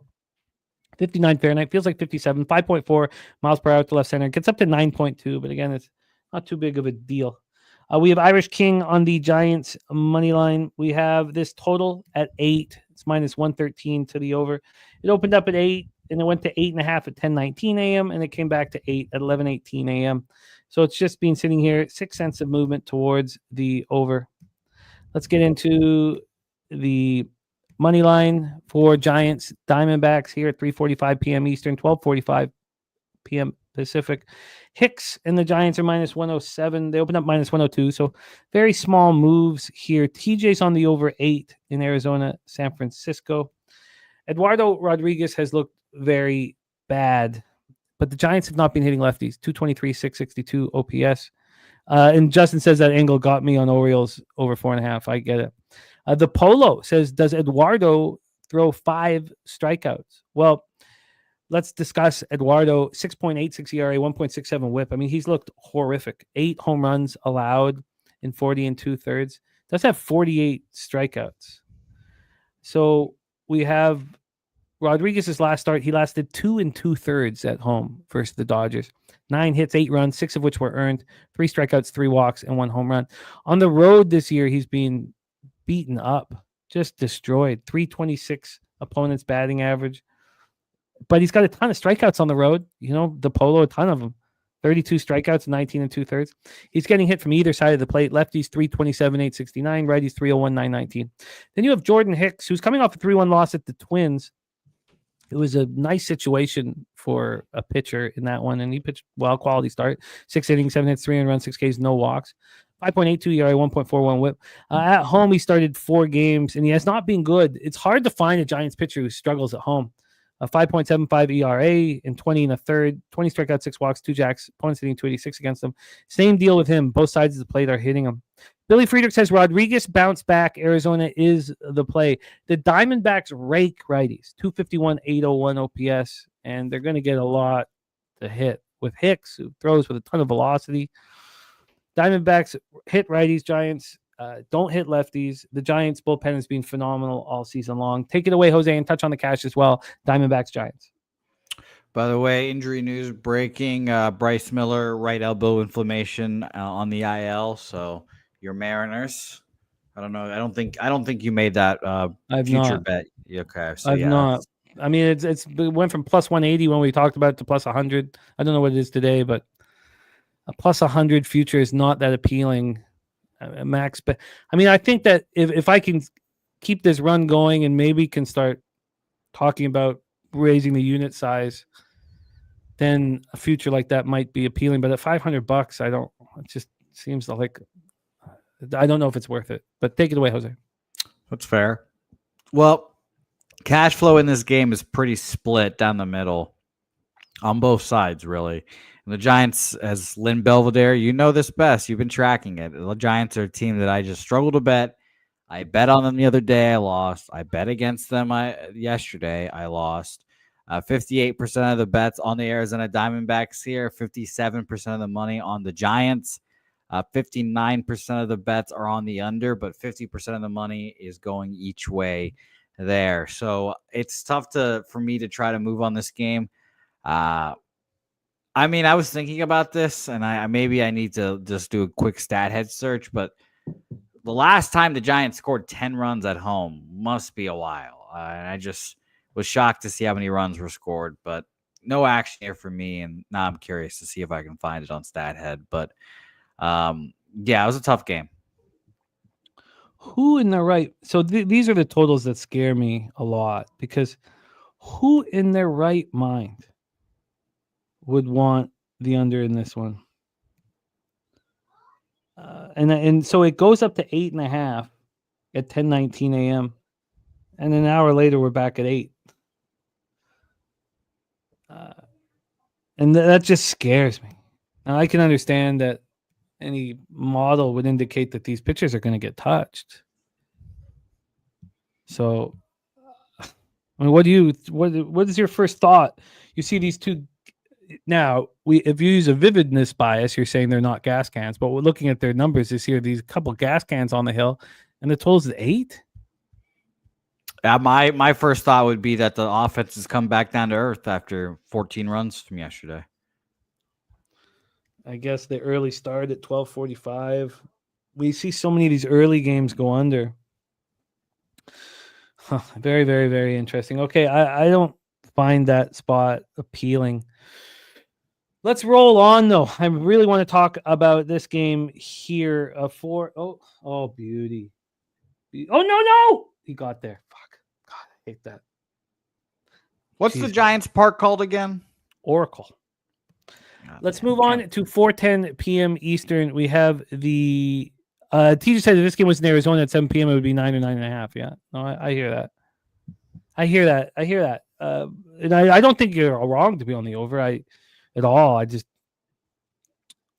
I'm just hesitant at this point. We got time.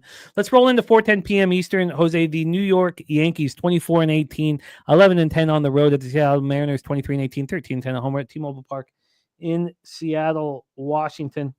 Weather-wise here, J-Dub, don't get caught up in the wind at Oracle as it swirls and tends nothing, and it's into the deepest part of the park. It has the least effect of any stadium, the wind blowing out at Oracle. We have 55 Fahrenheit in Seattle. It feels like 51, 6.5 miles per hour at the center. Stays between 6.5 and 6.3 miles per hour. Let's get into the line history here for this one. Line history-wise, if Kramer can get through the next inning, I mean, they're teeing up right now on over. I might want to move live, but we'll need to see if Kramer can get through the next inning. Apparently, the most the Giants have scored 10 runs in one season at home is 10 times. That feels like a very low number. That's crazy. We've had a 7-cent move on the under here in Yankees Mariners. And on the money line, we have the Mariners minus 102. They opened up at plus 102. So 4 cents of movement. That's it. Just 4 cents of movement. Justin McKelvey on the over 8 in this one. Will Warren has not looked good until that last start at the Athletics. Can he carry that over on this road trip? He's had a terrible year, but he went 7 1/3, 4 hits, 1 earned run, 7 Ks, 1 walk, 10-2 win at the A's. He looked very good. He had struggled all year on the road, but he's only given up 1 home run over 21 1/3 with 12 earned runs, 23 hits, which isn't that bad. 7 walks and just that 1 jack. And it is lefties that hurt him. Lefties hitting 267 with an 808 OPS. So let's take a look at the lefties in this lineup. Crawford, lefty. Polanco will hit from left side. Rodriguez, the righty, in third. Julio. And then we have Raleigh, old dumper there at cleanup, switching. So he will be hitting here from the left-hand side, you would presume. And then Rock and Rowdy, Tellez, and then Taveras are the left-handed bats. So, I mean, Cal Raleigh being a switchy, but nothing to worry about here. It seems pretty weak. By the way, Spooner says Minnesota has to be careful with their bullpen still. 2 days off doesn't change the fact that they've had 2 games today after mismanaging their important arms last series. Interesting. So Philly Eagle Flyer is on the M's game over here. And the El Dorado Custodian says, my boy Will Warren will get a win. Will Warren. So Luis Castillo, 3-3, 3.95 ERA, 1.38 whip this year. He's allowed 4 jacks. He's not looked very good of late. He's really not looked that good at home. I guess he has. I mean, just allowing 9 earned runs over 28 innings over 5 starts. But the last start was ugly at home to the Jays. 5 innings, 5 earned runs, 3 Ks, 2 walks. I don't remember him ever having 33 strikeouts over 43 and a third. He just doesn't seem to. And then the 33 to 18 K to walk ratio is a surprise. Lefties hitting him 241, 719. Righties 256, 672. Yankees versus righties 258, 810 OPS. Mariners versus righties 242, 744 OPS. Jose Bouquet, take it away. Yeah, obviously this is a very interesting line with Will Warren being favored over Luis Castillo. I mean, honestly, I think this is a Yankees or pass spot, but let's talk about where the market is in this game because I'm very interested to see where people are betting here. Start with the total, 50-50 ticket split on the total, 80% of the bets or of the money, excuse me, on the under in this game. So that's fascinating. 65% of the bets, 68% of the money on the Yankees here. And I think, is this line gone down? I mean, I'm not really seeing much movement. Let's see what Penny has to offer. Minus 112. I need to refresh, obviously. Minus 112 opener. Now minus 106. New York Yankees, it seems here. I don't know. It's tough. That line movement makes you want to bet the Seattle Mariners as well. But I thought that was a fishy line to have them be underdogs there. But it's not like Castillo has been pitching very well this season. I don't know. He's the last, not the last, but he's like one of the rocks. That's why his name is La Piedra on this rotation. And he gave up 5 earned runs against Toronto. 2 good starts back-to-back before then. So, I lean towards Seattle here at the end of the day, I guess. I've gone back and forth on this game, as you guys can tell. I mean, I've just gone back and forth in this breakdown. Market in the total here, opening up at minus 110, seeing minus 107 here for the total. And I need to refresh here as well, just to make sure. And actually, now I'm seeing juice to the under here, minus 102 to the over, minus 110 to the under at Penny. And where we used to play poker here, has a little bit of juice towards the over here. So I go back and forth. It seems like the market is saying Seattle, though, Jimmy. Yeah, I mean, slightly saying Seattle. I mean, if you simplify baseball and focus solely on the starting pitching, it feels like this is almost a setup. I mean, who wouldn't want Luis Castillo over Will Warren, despite Will Warren coming off of a good start? And then the question is, what did you have for the cash flow on the side, not the total, just the side? 65% of the bets and 68% of the money on the Yankees.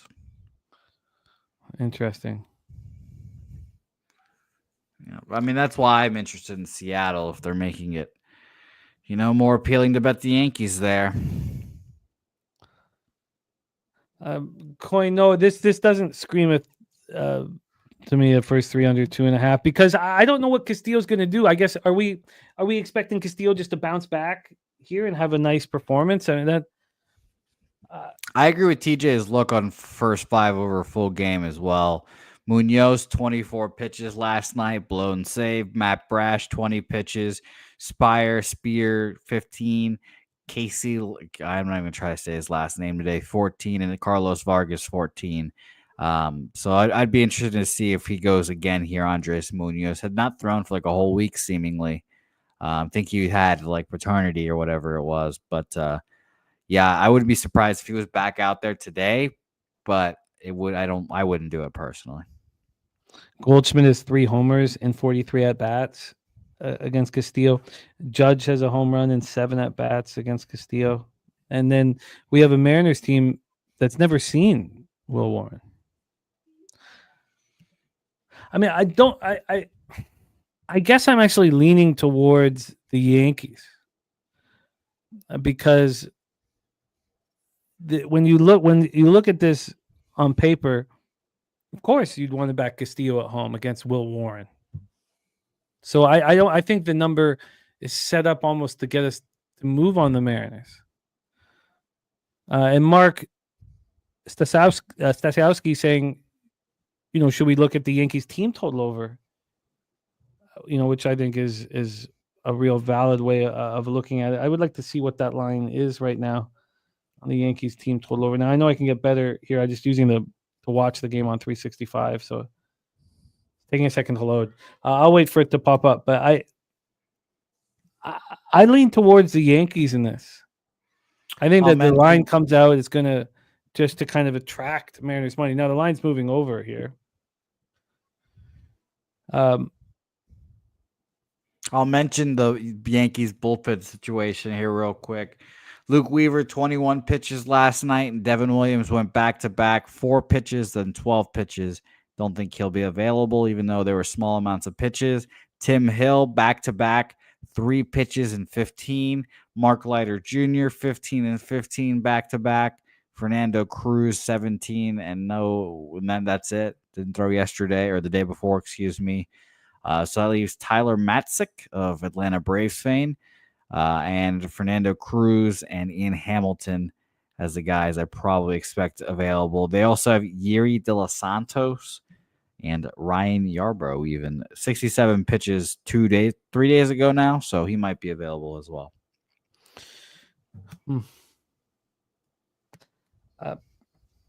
And you said I don't think it's that simple. I don't see an average better looking at this than Castillo at home is easy. I mean, nothing's easy against the Yankees. I just think clear advantage here.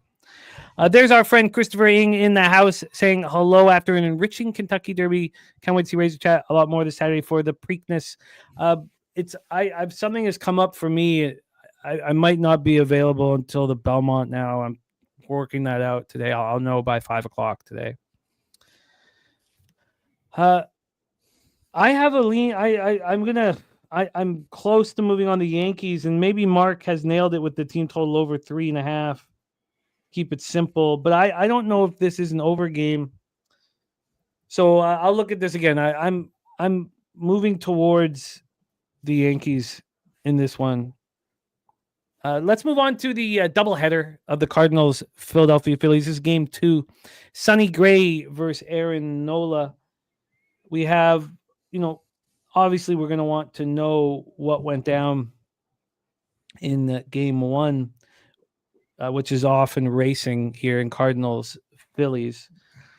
So that's a crucial part of this cap. But let's do the homework at least on Sonny Gray and Aaron Nola. Sonny Gray 4-1, 3.50 ERA, 1.08 WHIP, 47 Ks and 46 and a third with 11 walks, 6 home runs. His last start was beautiful. 7 innings, 2 hits, no earned runs, 8 Ks, 1 walk, 5-0 win at home versus the Pirates. But we are on the road, and he's only had 2 starts on the road. It's gone 11 innings, 9 hits, 4 earned runs, 10 Ks, 1 walk, 2 homers, 225 opponents batting average.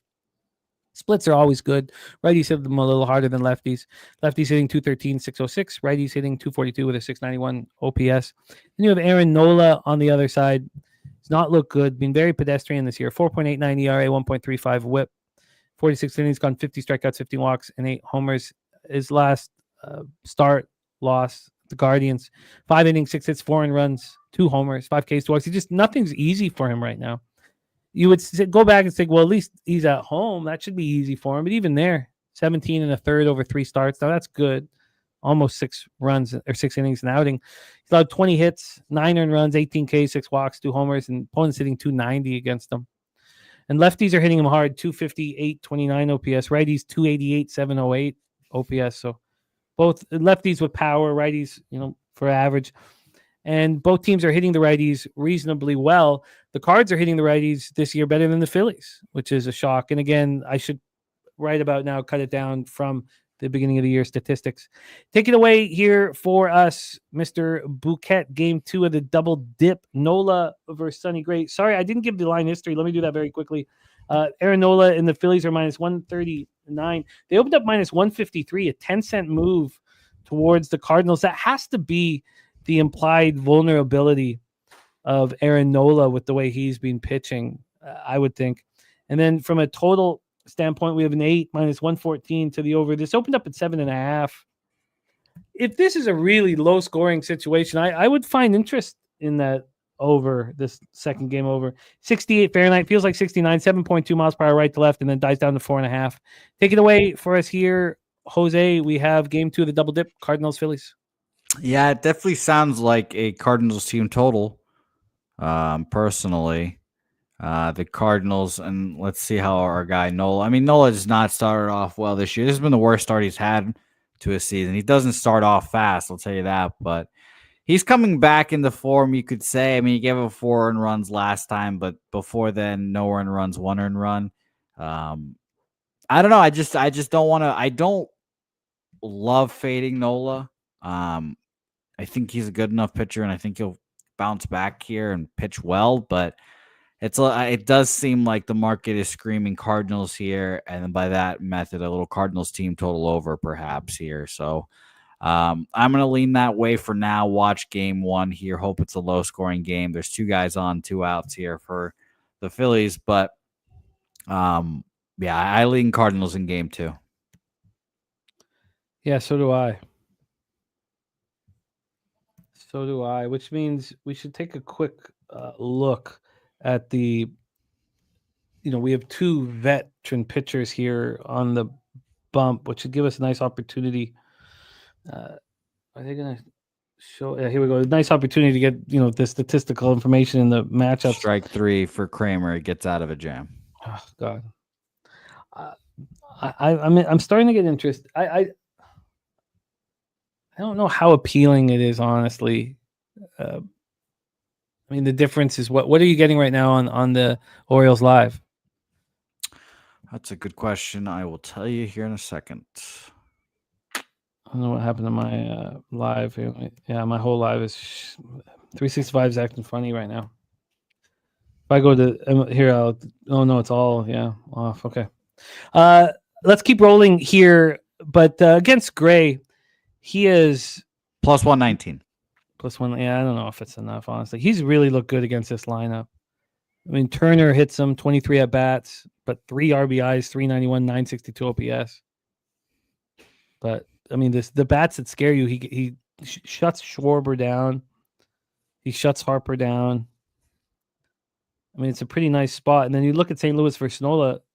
They don't have a very high average, but 3 home runs. Herrera has a homer. Donovan has a homer. Arenado has a homer.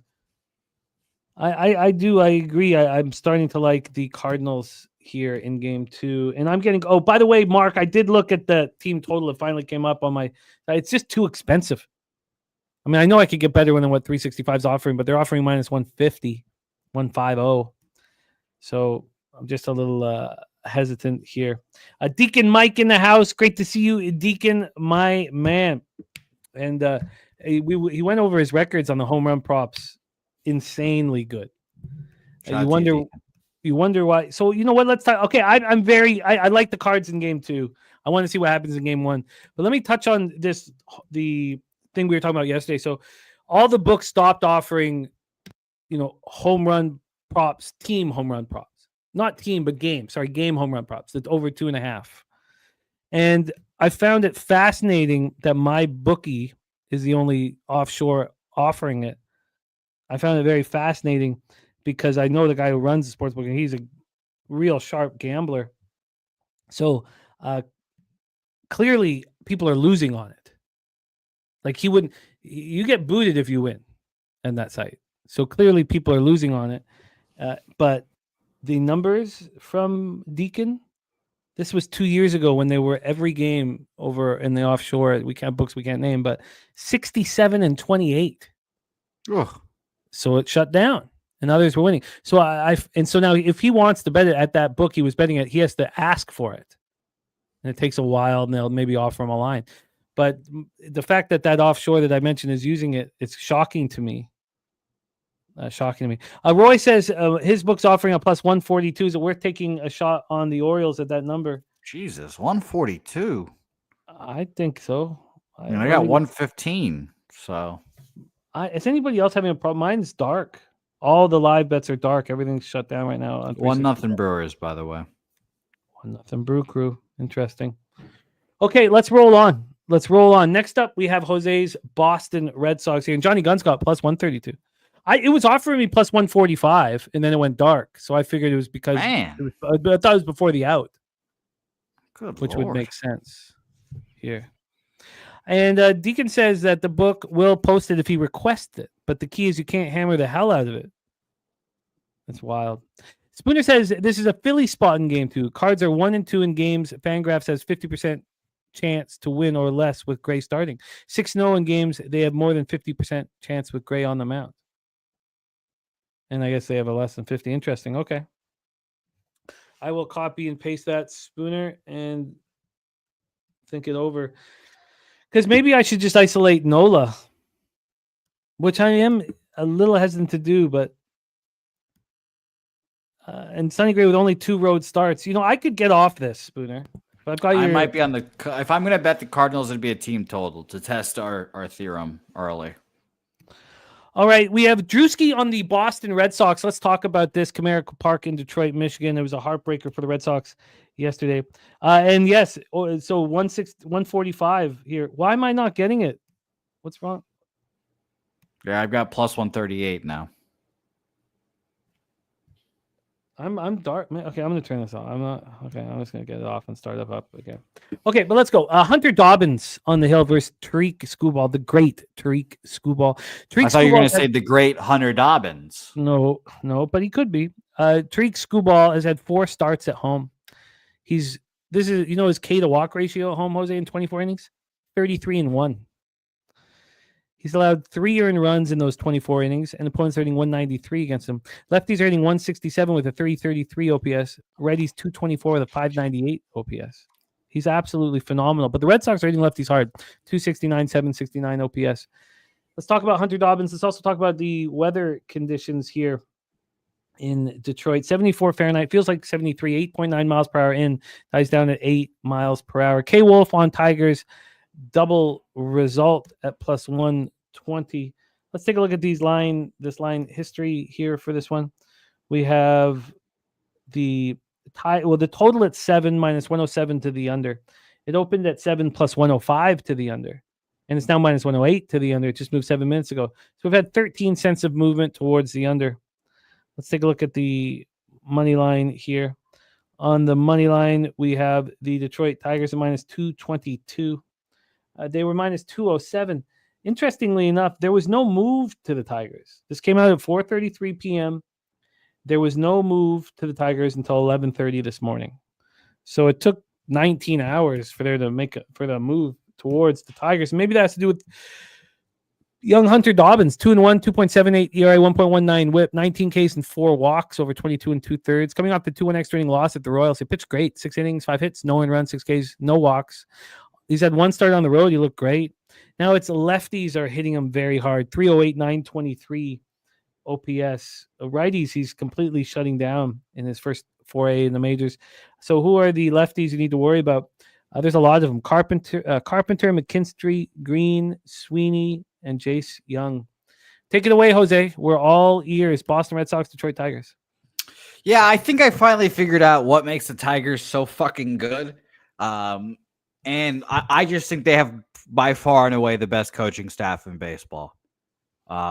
It's just so impressive how well prepared their hitters are.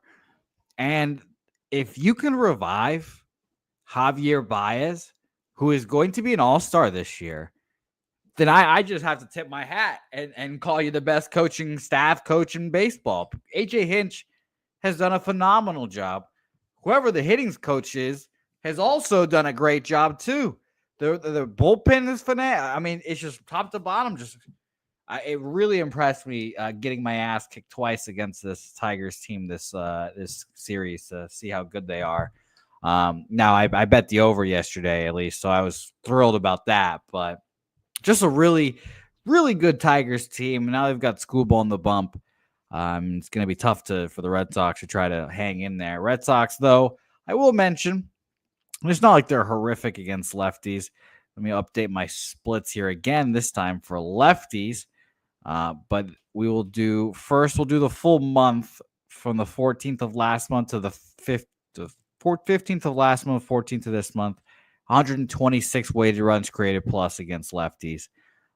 So generally, I trust the Red Sox against lefties. Now, this is not any other lefty. By the way, 87 plate appearances in just this month against lefties, 143 weighted runs created plus against them this month. So I generally do trust the Red Sox here. And at plus 180 with Hunter Dobbins on the mound, who I think he's going to be in this rotation for the rest of the season. Tanner Houck, who has been one of the worst pitchers in baseball, horrible. And Hunter Dobbins, every time he's up, he's pitched pretty well. So I believe in the Red Sox here. Let's talk about where the money is. And let's talk about if I'm going to bet this fucking team. 62% of the bets are on the Tigers, 59% of the money on the Red Sox here, 70% of the bets on the under, 87% of the money on the under. This line did go from allegedly minus 210 here to 225. I'm seeing here 205 to 2 minus 25. So it's tough. I mean, yeah, wager, it's great value here, but value is fucking nice if it actually wins, Like, I don't want to, I feel like an asshole loser when I say, oh, my bet had great value and I still lose, just like the Nationals bet yesterday. I thought we had value there, and unfortunately we get screwed in the bottom of the fifth inning with a run there, which sucked. And I can now say that bet had no value because it didn't win. So I don't know. I'm staying off. I'm not going to fade Tariq Skubal here. I'll watch, but I like the Red Sox at a plus 180 price. I like the first 3 under 2 in this one. And then the question now is, and Brad Summersell on the over, interesting, Red Sox Tigers. The next question would be, can Dobbins get 9 outs? I mean, I trust him. If he can get 9 outs without allowing a run, it's a very easy first 3 plus a half casher. Yeah, Dobbins. I mean, again, I think he's going to be in the rotation for the Red Sox. So they've been so bad here. Gave up 4 earned runs to Minnesota, but the rest of his starts have been solid. 6 innings shutout against the Royals, 1 earned run against the White Sox, 2 earned runs against the Cardinals. Is that the best? Is this the best team he's going to face offensively? Shockingly enough, probably right-handed pitching against the Detroit Tigers this month, 132 weighted runs created plus. So wow, it's scary. It's scary for me to bet that because of how good both teams are against each left and right-handed hand. By the way, 1-1 now in Brewers guards here. And Voodoo Ranger saying a lot of tired bullpens today. Over could be in plays. I'm going to stick with the first 3. I expect to be on the first 3 under 2, and then I'm going to study that first 3 plus a half. I don't. Tariq Skubal at home is lights out. Let's just forget about it. So with that in mind, this is a low volatility situation. Winds blowing in. I think it's conducive. I just don't know if Hunter Dobbins can get 9 outs before allowing a run. That's all. Rez, great job. My Cavs breakdown did not help us as a group, but I'm happy to help the first quarter. It's been eating at me. I was just way too bullish, and it's been eating at me for, I don't know, 15, 16 hours. So that's it. I'm moving on this game. I'm going to be on the first 3 under 2. The question is, could I sneak in the first 3 plus a half? It has to be 0-0, though. I mean, Spooner says Tigers used their arms last night, but all the important ones had days rest before, so they are available. Okay, let's roll on. Next up, we have the Tampa Bay Rays. This is a game I want to talk about. 19-22, 8-5 on the road at the Toronto Blue Jays. 20-21, 11-9 at home at the Rogers Center in Toronto, Ontario. It's cold and windy up here. We have Ryan Pepio going up against Chris Bassett. Bo Jackson, Toronto Blue Jays season ticket holder, says if the Blue Jays lose tonight, the Maple Leafs should smash. Chris Bassett, Jays record 0-2 at home against the Rays. 1-4 overall. Here. Bo, could you explain the correlation there for us non-Canadians? Oh, it's just that he doesn't think both Toronto teams win tonight. What about neither one? That happened. Is that also a possibility, Bo? Just asking for friends. The respect play of the day is a bet I've already made. You got 3 cents better than me, Rez. I love seeing that. The respect play of the day is in, and I have bet it as well. I like that. It's a good feeling. Okay, so let's talk about Pepio and Bassett. Bassett does not look good right now. Now, will he come home and start running? I don't know. That is the issue here. God, another pitcher, by the way, that I could easily see the team out west trading for and just reviving Chris Bassett's career. Reviving? I mean, he's... What is you said he's been pitching poorly. Just well, give him back. He started out like, the Cy Young finalist. So yeah, come back to earth a little bit. Yes, Jose Lopez, my friend. We're excited about the new Final Destination movie, man. Hopefully it does huge numbers. We're all hoping for, but thank you, Jose. Ryan Pepio here, 2-4, 3.86 ERA, 1.31 WHIP, going up against Chris Bassett, 3-2, 3.35 ERA, 1.23 WHIP. Bassett's last start, 6 innings, 8 hits, 5 runs, 4 of which were in 2 homers, 6 Ks, 1 walk, and 8-5 win at the Angels. At home, he has started 3. Spooner says, "I hate the Twins." Is something good happening? I'm on commercial, so. Kong says, if Edmonton goes down early, do we still live bet? No, I'm not. Not tonight, man. So, but again, everybody can handle it their own way. Just finish them at home. No, I want them to finish them here. I want to sleep easy.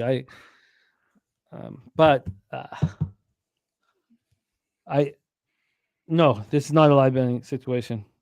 So we have Pepio and Bassett, right? Bassett at home has gone 60-30. He's only allowed 4 earned runs. He's been excellent. But lefties are starting to hit him harder and harder. 286, 795 OPS against lefties. And looking at this Tampa Bay Rays lineup, it's going to be all lefties except for Caminero and Morel. It's going to be all lefties facing Bassett, and he's starting to get touched by them. And, Pepio, did he get his shit together in that last start?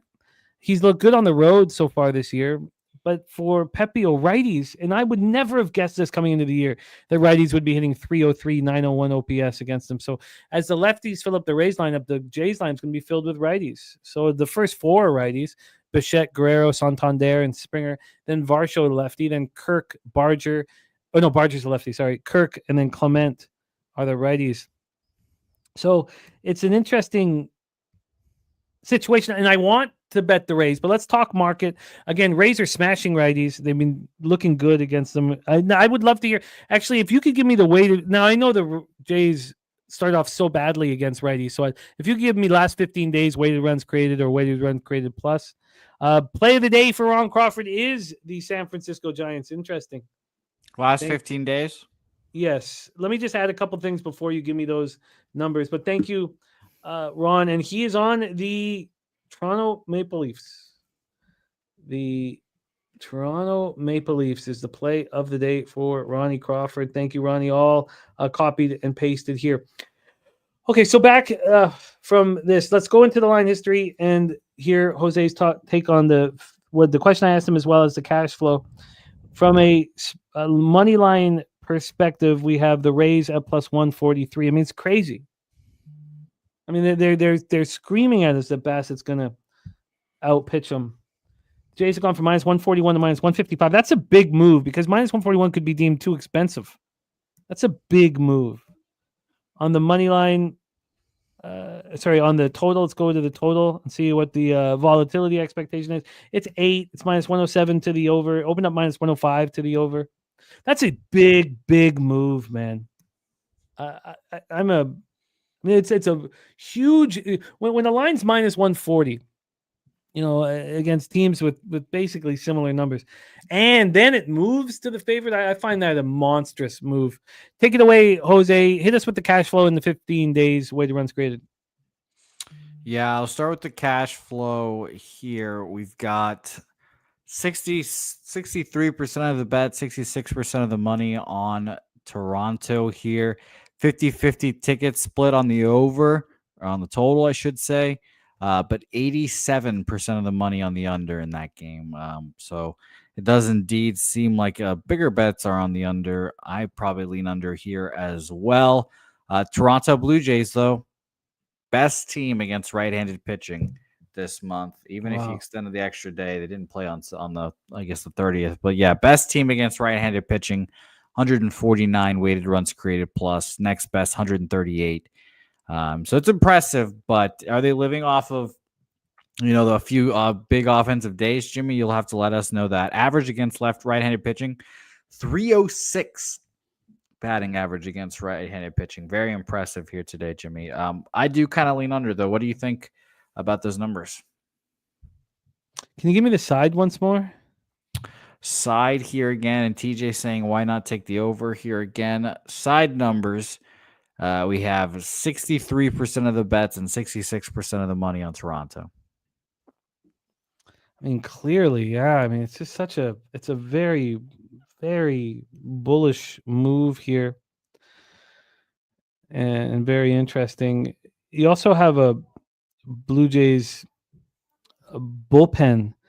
I guess it's almost a draw on the bullpen. I mean, the Jays bullpen 4.13 ERA, 1.20 WHIP. You have the Rays bullpen 3.51 ERA, but a 1.21 WHIP. Rays are 12 for 18 in save opportunities. Jays are 13 for 22, but I mean, that's kind of the norm unless you have a really good bullpen. AM says Toronto is a much better bullpen. Certainly, Fangraphs before the year started thought the Rays bullpen was going to be trash.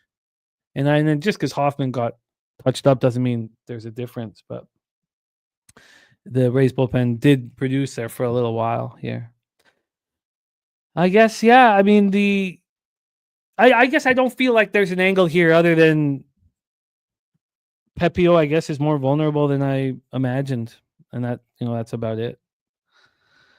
That's about it here. So there's nothing for me in Rays Jays at this point. I want to back Pepio, but the market is just not giving me a situation to do that. And I'm thankful about it. They did come back in that extra inning win at home over the Phillies last out, but it wasn't on him. Tank Cobb in the house. What up, Tank? Jose, you want anything Rays Jays, or we move on? We can move on. Let's do that. We have 7:10 p.m. Eastern, and look at Bo Jackson, the Toronto capper here. Panthers to win the series, parlayed with the Oilers to win the series plus 204. Oilers to win the series, and Maple Leafs plus 2.5. Plus 156. Interesting. Nice. And Redbeard says Florida beats Canada today, being Tampa against Toronto in baseball and Florida versus Toronto in hockey. That's funny. By the way, I know you won't care, but Pittsburgh, New York Jets scheduled for week 1 in the NFL season. Why wouldn't I care? That's a great matchup. It'll be fun. Okay, let's roll. 7:10 p.m. Eastern. The Pittsburgh Pirates 14-29, 5-16 on the road at the New York Mets 28-15, 17-4 at home. What a home record! Citi Field in Queens, New York. Let's go to the weather here in New York City. Light rain early and some drizzle late, but shouldn't be enough to push, or it could push the game a bit. But the game's supposed to go 12.5 miles per hour right to left, a very, very slightly out. And then it dies down to 10.7. But then we have Bailey Falter, who's had back-to-back great starts at home. And I often feel, what hurts a great start at home is leaving. And now he's, on the road, switching environments. Now, we talked about, I was shocked when I heard Bailey Falter's numbers against righties, 195, 610. And it balanced out when I saw that lefties are destroying them. It's so many of these lefties have reverse splits getting destroyed by lefties. 351, 945 OPS against lefties. How many lefties are the Mets going to, throw at them? We know, Lindor is a switch hitter. I'm not sure exactly where he'll line up. Soto's a lefty. Nemo's a lefty. And other than that, it's just righty after righty. Clay Holmes, on the other hand, coming off a 7-2 win at home versus the Cubs. It's a tough team to shut down. He did exactly that. Six innings, 3 hits, 1 earned run. It was solo shot, 5 Ks, and 3 walks. He's been great all season long. 1.24 WHIP, 2.74 ERA, 44 Ks over 42 2/3. Splits are beautiful. Lefties hitting 236, 636 against some righties, 232, 554. At home, he started 3 games. He's been very good there. 197 opponent's batting average. 1 home run allowed over 17 to 30. He has allowed 6 earned runs. Pirates aren't hitting righties. And the Mets are hitting lefties very, very hard. 271, 796 OPS.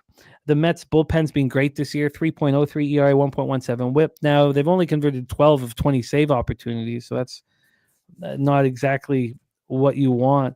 But the Pirates bullpen's been terrible. Well, not terrible.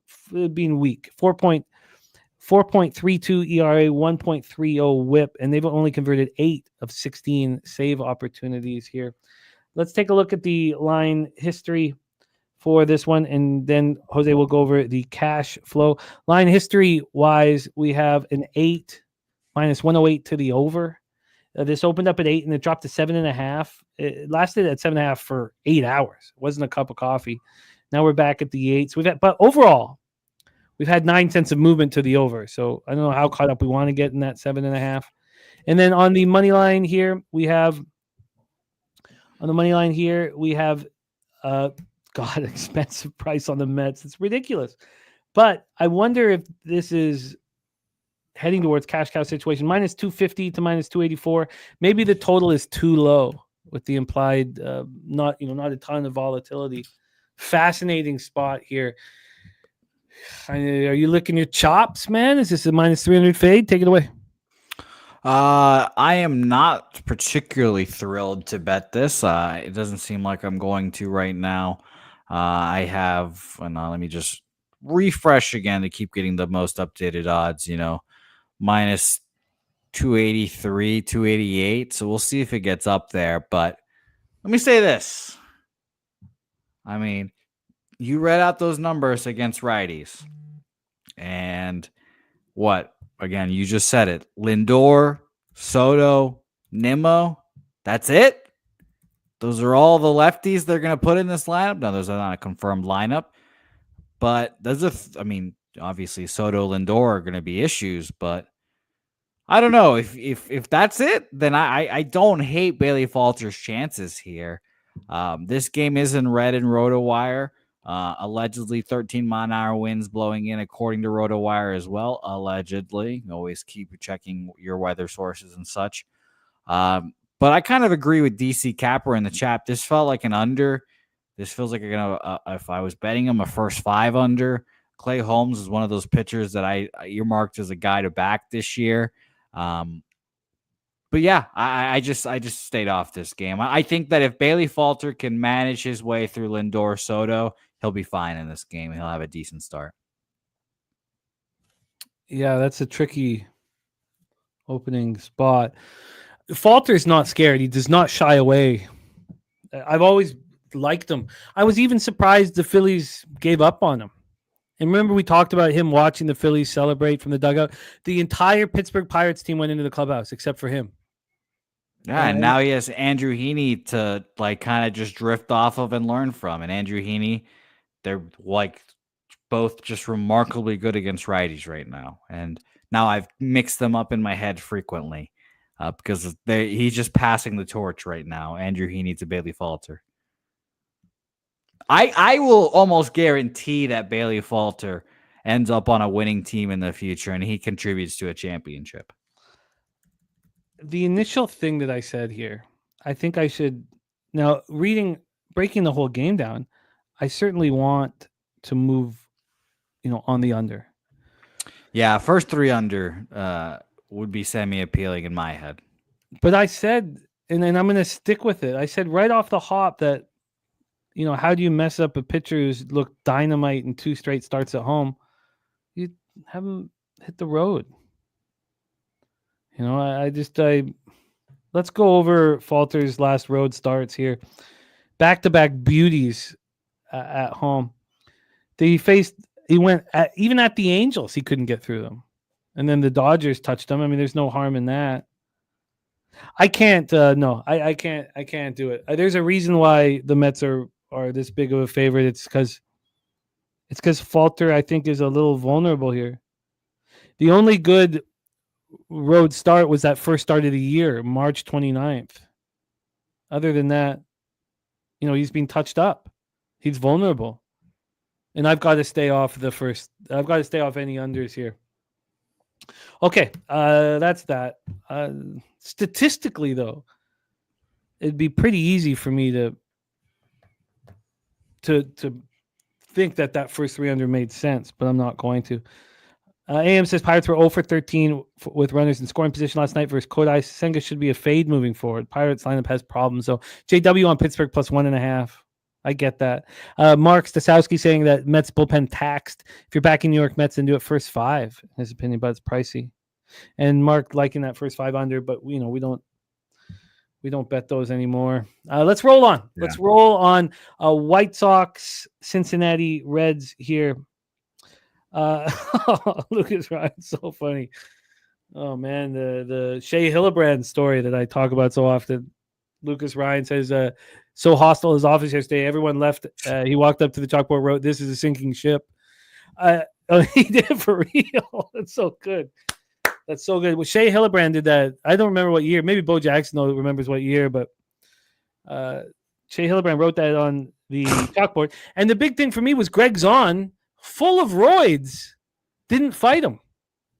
And Greg Zahn has said since then, now he's been banned from TV up here, but he did say, the guy loose lips, They sink ships. He said he hates himself for it. He was so angry, and then he said he went and got a coffee to calm down. He shouldn't have. He should have knocked him out, and he would be respected forever. But I bet you that in Lucas Ryan's office, everyone was indeed confused when they walked in. This is a sinking ship. No one knows what that reference is. No one knows what that means. No, of course it means the company's failing miserably. It means this company's going to fall apart. Everybody knows what that means. I don't know. Problem. I think I would walk in the morning and just read, "This is a sinking ship," and be like, "Huh, I wonder who wrote that," and just move on. And maybe that's why the sinking ship is happening. No, I would agree. I'd be cleaning up my resume as soon as I read that on the board. Grab a box, start packing up. Justin McKelvey on the Reds on the run line. Let's talk about Great American Ballpark in Cincinnati, Ohio. I love it, Lucas. It's on the daily goals board.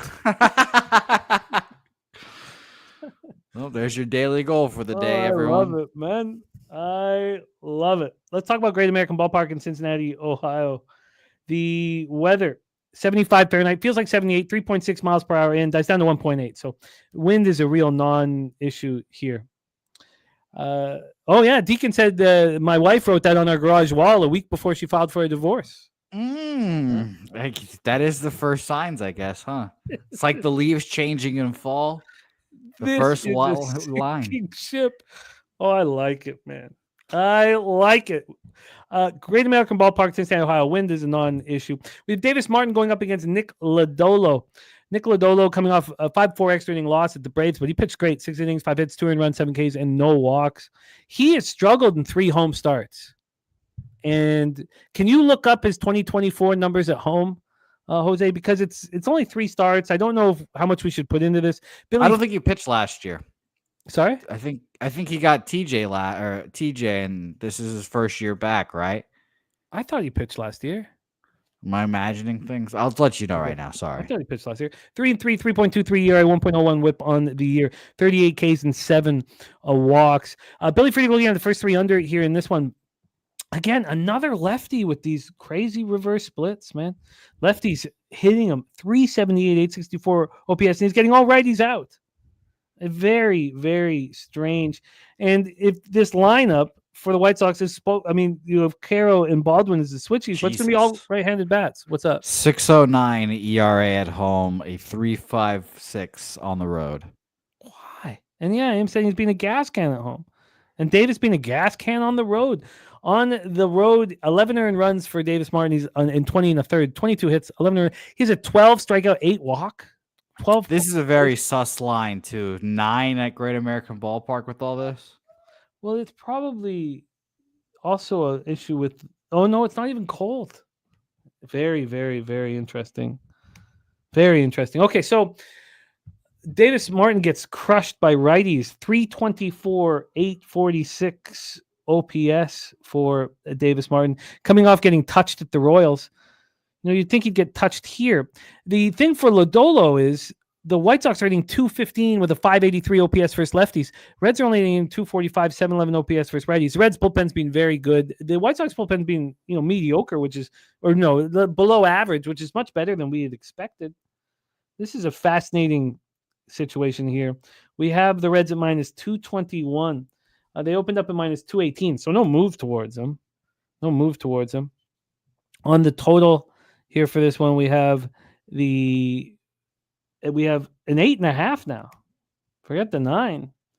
This opened up at 8.5, and it went up to 9 6 hours in, and then back to 8.5. We've had a 5-cent move to the under overall. What a mess. TJ says both offenses are terrible last 14 versus the opposite opposing arm side. First 3 under spot for them. Now, again, the only thing that wouldn't correlate with this is to find their pedestrian numbers, you'd have to look at Davis Martin on the road and Lodolo at home. So maybe you could say there are the ugly numbers. Then you'd have to say, does the weather help here? And I don't know if it does. I'd be interested what ball. Oh, yeah. High humidity and low air pressure. The 2-mile-per-hour wind blowing in is enough to stop balls that want to carry in this hitter's park today. There's a ton of mixed messages here in this game, Jose. I thought this was going to be a game we were going to find a move on and hammer. Take it away, Jose. White Sox Reds.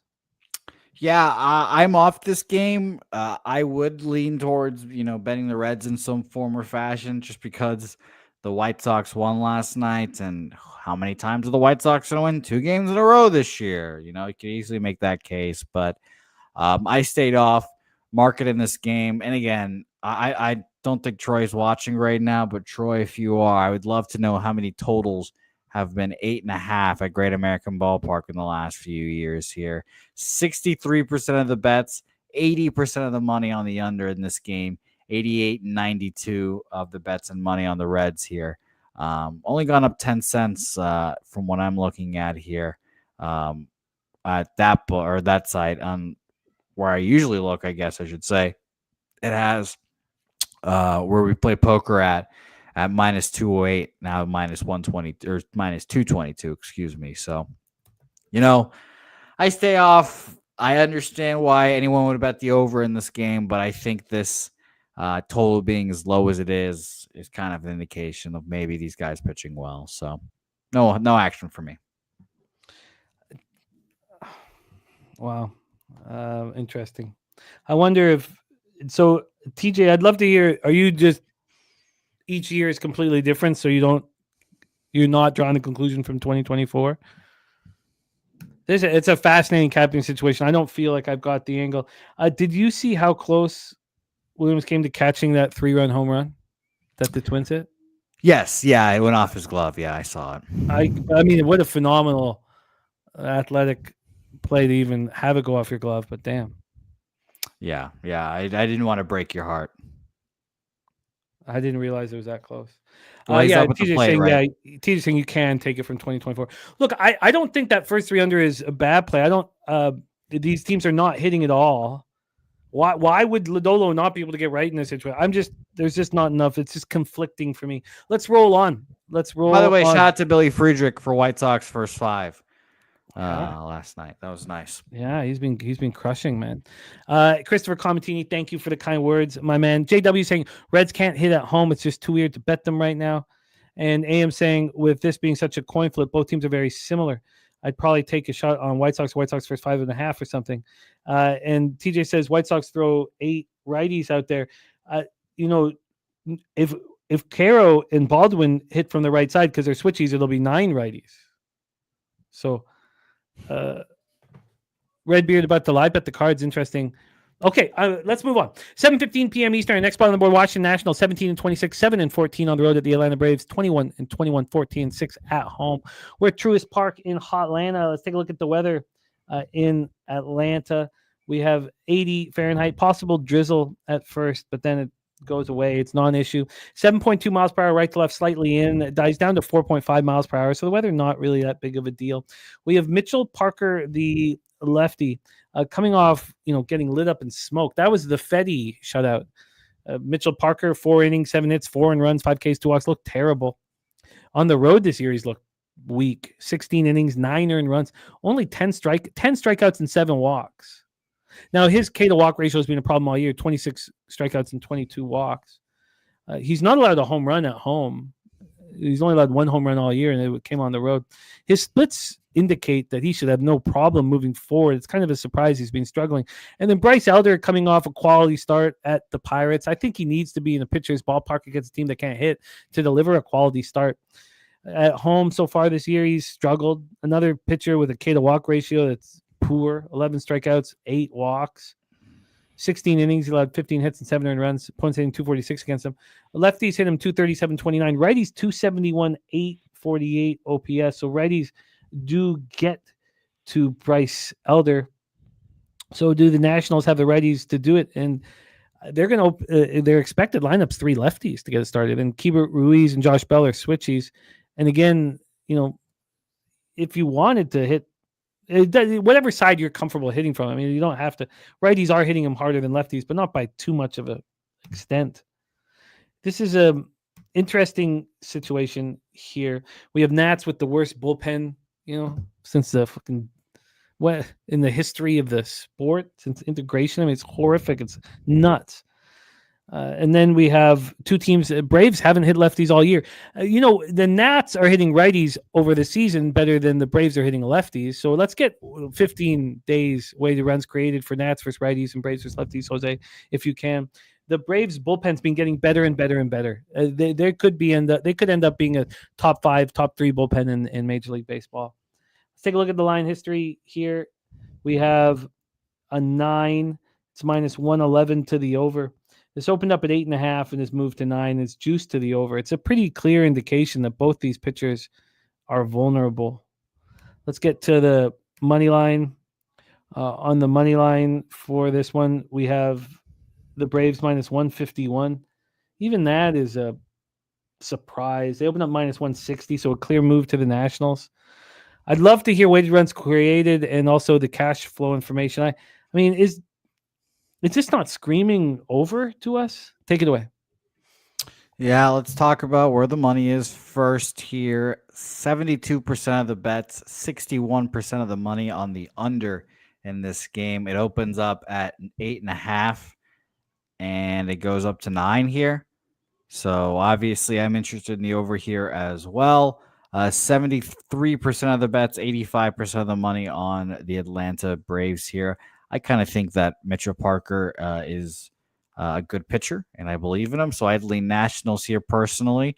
Let's talk about these splits here against righties.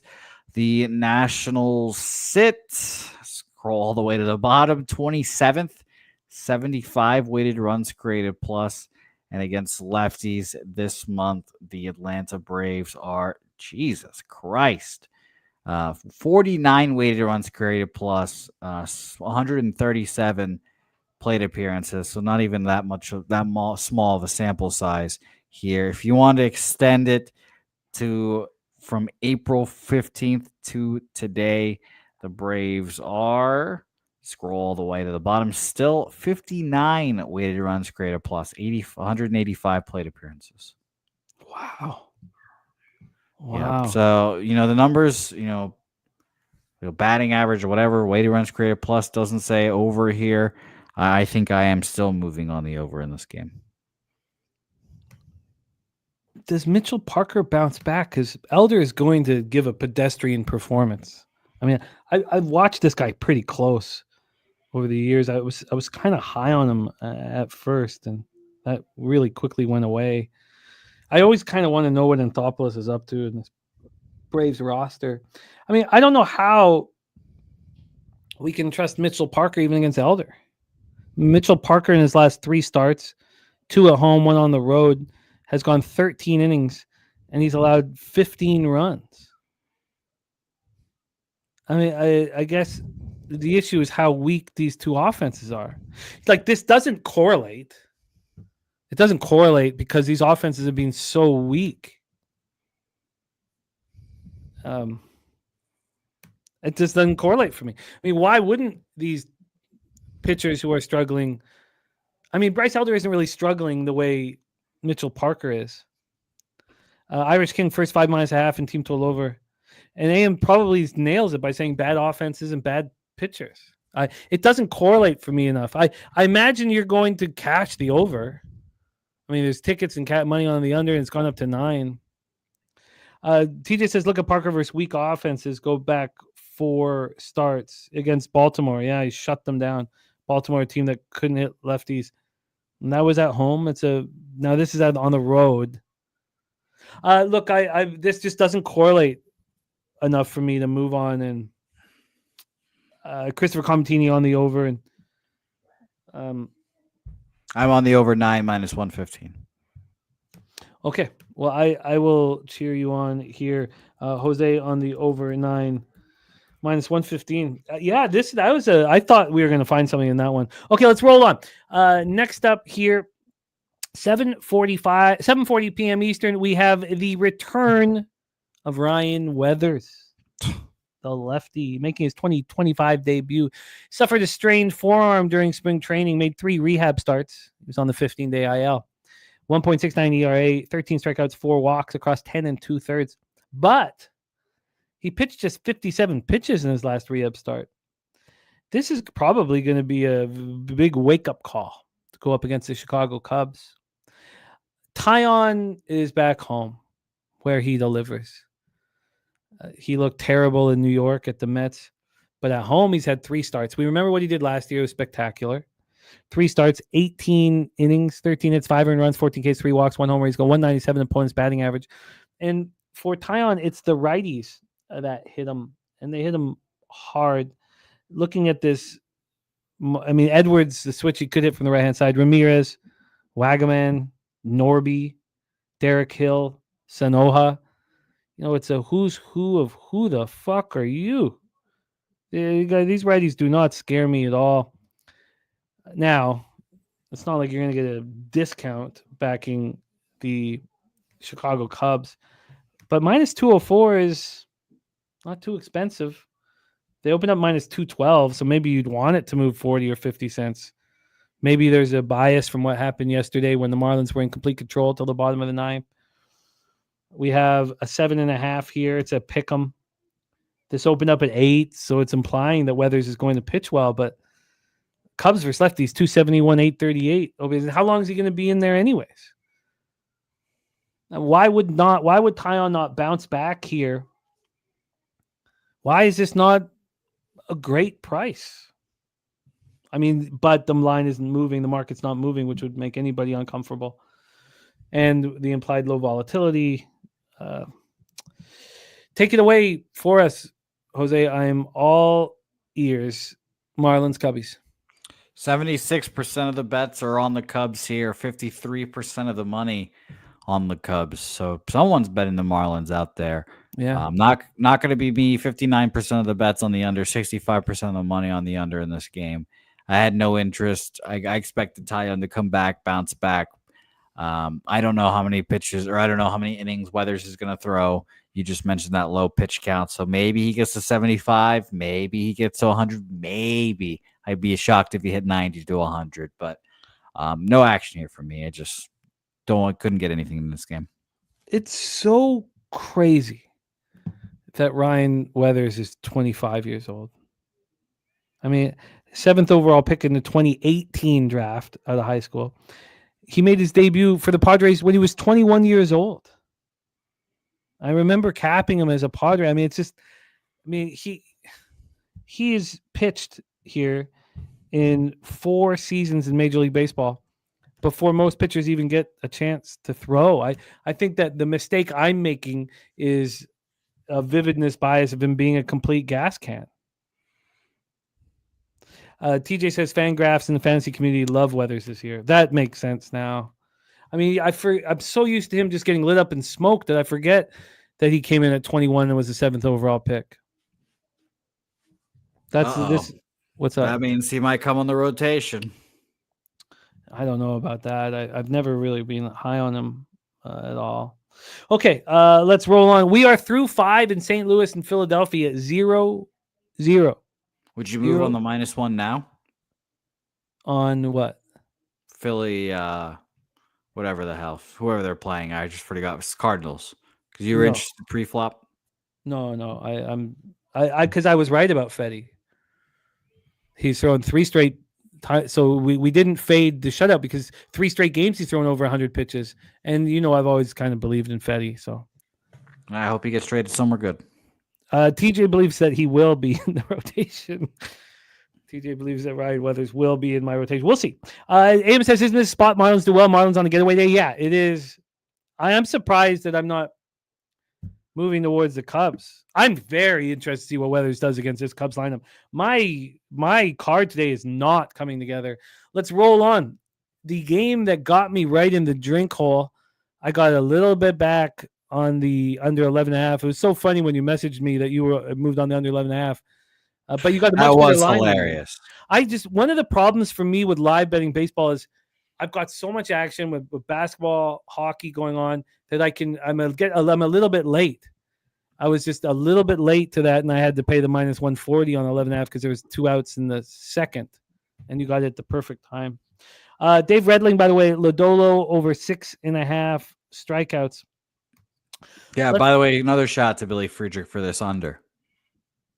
I wasn't on it. That's the first 3 that's gone over where the full game's gone under for me here. Let's roll. Colorado Rockies, Texas Rangers were Globe Life Field in Arlington, Texas. Let's get to the weather here first and foremost. I'm okay. You know what? I enjoy this immensely. Capping the game, trying to figure out the angles with you guys. It's just not opening up for me for action, but I imagine that it will, and let's just not get frustrated and keep hammering. Roof will be closed. It's hot in Texas. Antonio Senzatella has the craziest statistics of any pitcher in Major League Baseball, except for maybe Randy Vasquez, who's also pitching today. And these were the 2 pitchers that went up against each other. Remember, we were on the over. 22 runs were scored. And the interesting part is Vasquez pitched well. Senzatella didn't even pitch that bad. He just had terrible fielding behind him. Senzatella 1-6, 5.77 ERA, 1.92 WHIP, 19 Ks in 39 innings, 8 home runs allowed. It's just nuts. And the stats are just unbelievable. So he's coming off the poor performance at home, 4 2/3, 9 hits, 8 runs, only 4 of which were in 2 Ks and 2 walks. On the road, listen to this. He's had 4 starts on the road, and he's gone 19 innings. So he isn't being, it's not averaging 5 innings a start, so it's not good. But he's allowed 35 hits. 35 hits in 19 innings. Opponents are hitting 417 against him. And they're hitting better than Ted Williams in 46. 8 earned runs, 8 Ks, 5 walks, 3 jacks. Lefties are hitting 398 with 950 OPS. Righties 363 with a 1.065 OPS. Jerry Davis says Senzatella's the worst pitcher in baseball at any level, including Little League. TJ says Corbin fool's gold is the question TJ proposes. Says he has to be, but Rocks couldn't hit Mia Khalifa's ass with a baseball bat from 6 inches away. Paying Vig on Texas first 5 -0.5 and full game run line. That takes me back. Just hearing Mia Khalifa here. Let's get a look at her. Neck seems to be perspiring.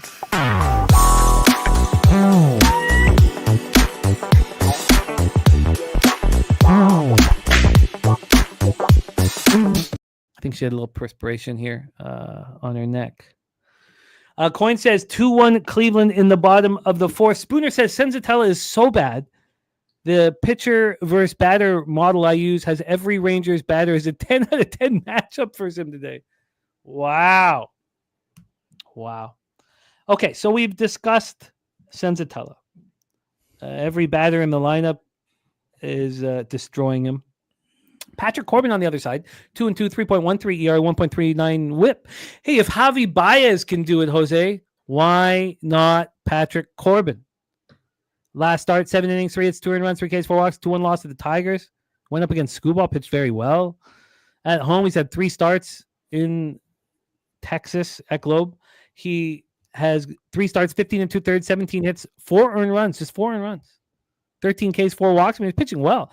And it's lefties that are hammering him. He's getting righties out, which is a surprise. Now, Rockies don't hit lefties, 207, 608, but Rangers don't hit anybody, 233, .675 OPS. And then when we get to the bullpen, the Rockies bullpen is being better than we expected. 4.08 ERA, 1.46 whip. The whip is a problem. They've converted 5 of 11 save opportunities. Look, that's not good. The Texas Rangers bullpen has been quite good. 3.80 ERA, 1.23 whip, converted 13 of 18 save opportunities. Let's get into the line history here for this spot. We have this total right now at 9. It's minus 111 to the under. So 11 cents of movement to the under. I mean, is this a spot where Senzatella could actually, get right? Is that a possibility here? From a money line perspective, Texas minus 205. They opened up minus 206. They opened up minus 237, Jose. Senzatella is sharp action. What are you doing here? I mean, I understand why people are betting Senzatella. It's Patrick Corbin, who's been the most fade guy in the last 3 years or whatever at minus 200. So I get it, but I'm not doing it. Fuck all that. I'm off this game. Maybe it's a sign that both these offenses continue to suck, and maybe we take the under again here. I just saw DC Capper put Texas under 9. I could easily see that, but I feel like that was a get your money and run situation, especially with these kind of pitchers up here. So no action for me here. Market in the game. We've got 72% of the bets, 91% of the money on the under. Not too surprising there. 83% of the bets, 78% of the money on the Texas Rangers here. So no action for me. God, is this Rangers lineup so weak that Senzatella can? What? I mean, I wish he was pitching for the Rays or the Guardians, and we'd be like, okay, we trust you. But he's pitching for the Rockies. I mean, how can we trust this? AM says yes. Do you think? I mean, DC Capper on the under 9. Are we going to sit here tomorrow and say that was the sharpest look on the board? Perhaps. Wow. I'd like to say that's the Orioles. Yeah, Spooner says maybe he heard the speech.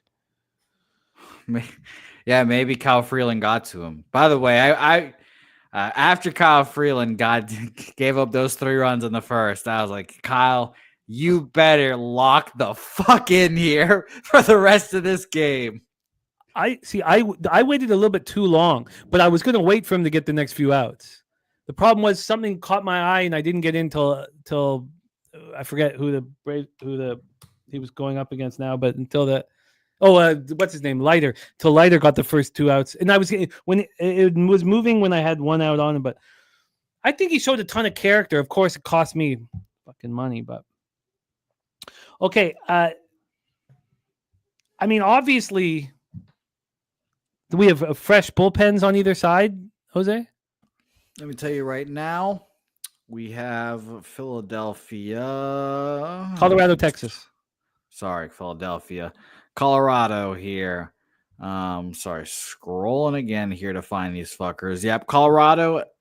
Their closer is allegedly Zach Agnos, according to Fangraphs here. 23 pitches yesterday. Jimmy Herget and Ryan Rollinson threw as well. Everyone should be available for Colorado here. As for Texas, they should be set as well. Luke Jackson only threw 1 pitch 2 days ago. Chris Martin, 1 pitch yesterday, but he's thrown 3 consecutive days, so I doubt he goes, especially because he's old. Robert Garcia back-to-back on the last, not yesterday, but the last 2 days before that. Holby Miller, 28, and Sean Armstrong, 17. So there's 2 options here why this line's moved to the Rockies. 1, Senzatella's going to pitch better, or 2, Corbin's going to, turn into a pumpkin, be our old Patrick Corbin. Which one do you think is the most likely? I would say that Senzatella pitches well. Rockies against lefties. Let's just look up their split real quick. Full year Rockies against lefties, 3rd worst, 60 weighted runs created plus. And then the last month, only 68 plate appearances, 49 weighted runs created plus. And if we want to extend it for the last whole month here, they are 28th still, 46 weighted runs created plus. So, yeah, I think Corbin pitches well here. I don't know if I can get there. It might just be something I want to move on live. It might be the better way of handling it. See, but then if Sensatel looks okay, it's just going to drop quickly. I'm going to have to study this after the show. The under 9 is question marks. I've got DC's action on it. And I've got Justin Biller's action on the over. If this was like a first 5 team total under for the Rockies would be semi-interesting to me. Spooner says we need that clip of the Corbin intro.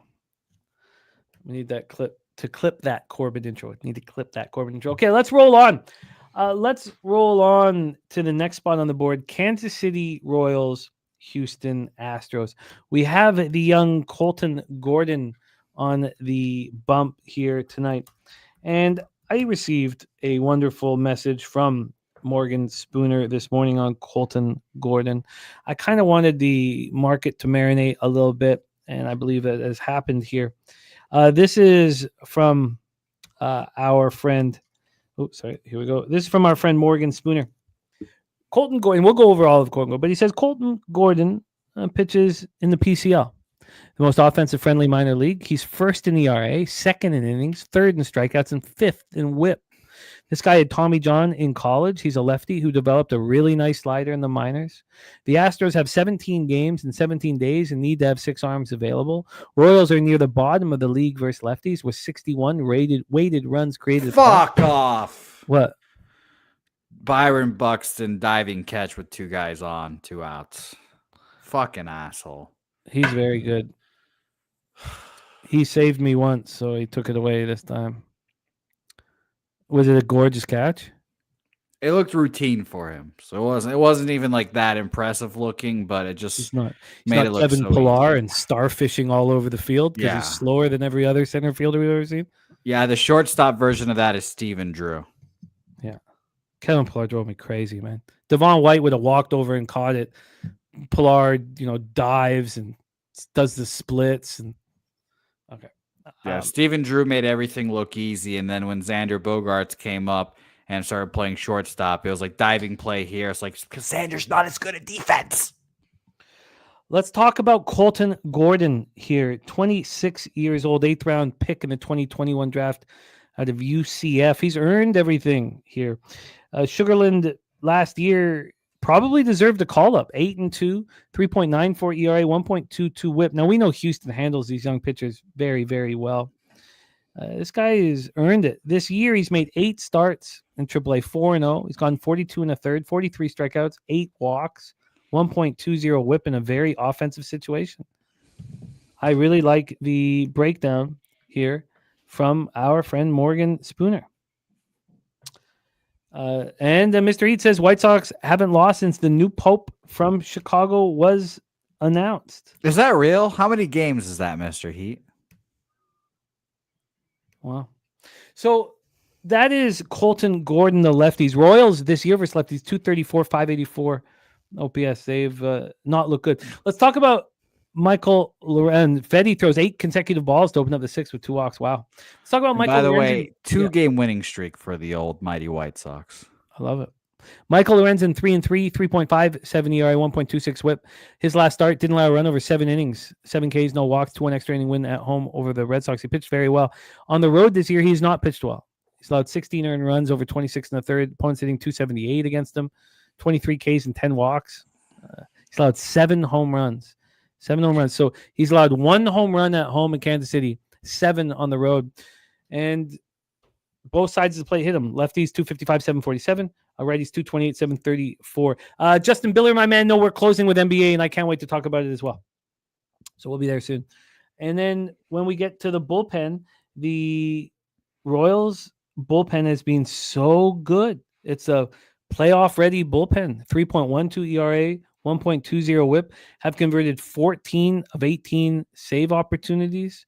There's only one team in Major League Baseball who has a better save percentage, and that is the San Diego Padres, and it's slightly better. Billy Friedrich says White Sox 3-1 since the new pope was announced. There we go. So, and TJ says Urseg has gone back to back. I like Mr. Morgan's breakdown, but the market is concerning. Let's study that market now and then hand it over to Mr. Bouquet. We have the Astros at minus 120. They open up at minus 137, 17-cent move away from them. Oh my Lord. What? Yeah, there's this line. So I got the same text message you got. I saw them move on at minus 130. It goes up to minus 140, and it's now down to minus 120, minus 122, with 55% of the bets, 72% of the money on Houston. And the 15-cent move towards the over, which implies volatility. Oh no. Oh no. Oh no, Jose, take it away. Yeah, goddamn. Sorry, Spoons. First time making his start up here. It looks like I'm going to be on the Kansas City Royals here. However, I'm not going to be on the money line. I will take their team total. I don't have many options when it comes to team totals, so I'm kind of handcuffed with the juice here. 3.5 minus 140. It's disgusting. I understand, but that is the cards I am dealt, and I have to play the cards that I am dealt. So 3.5 minus 140 will be an official play for me. Wow. God, as much as I'm just sitting here like a moose in the headlights, I'm enjoying it all very much. Jose is on the Royals team total over 3.5. At what number? Minus 140. I think it is my favorite Canadian thing you do, Jimmy, is that you don't say deer. It's a moose. It's a moose in the headlights. And that moose isn't going to move. That moose is going to eat that car and going to keep on walking. That moose is going to get you in the drink hole. Spooner says it's okay you didn't care about Hoagland either. Well, he pitches today, so. He does pitch today, and we're about to get there. Okay. I am going to continue to wait for things to correlate as long as the Chad isn't sitting there going, stop being a little bitch. I'm 115 and 100 this year. I'm up 8.1 units, and I'm just going to stick to all of this right now. A couple things here. UFC contest is live. Pubsportsradio.com. $100 free to enter.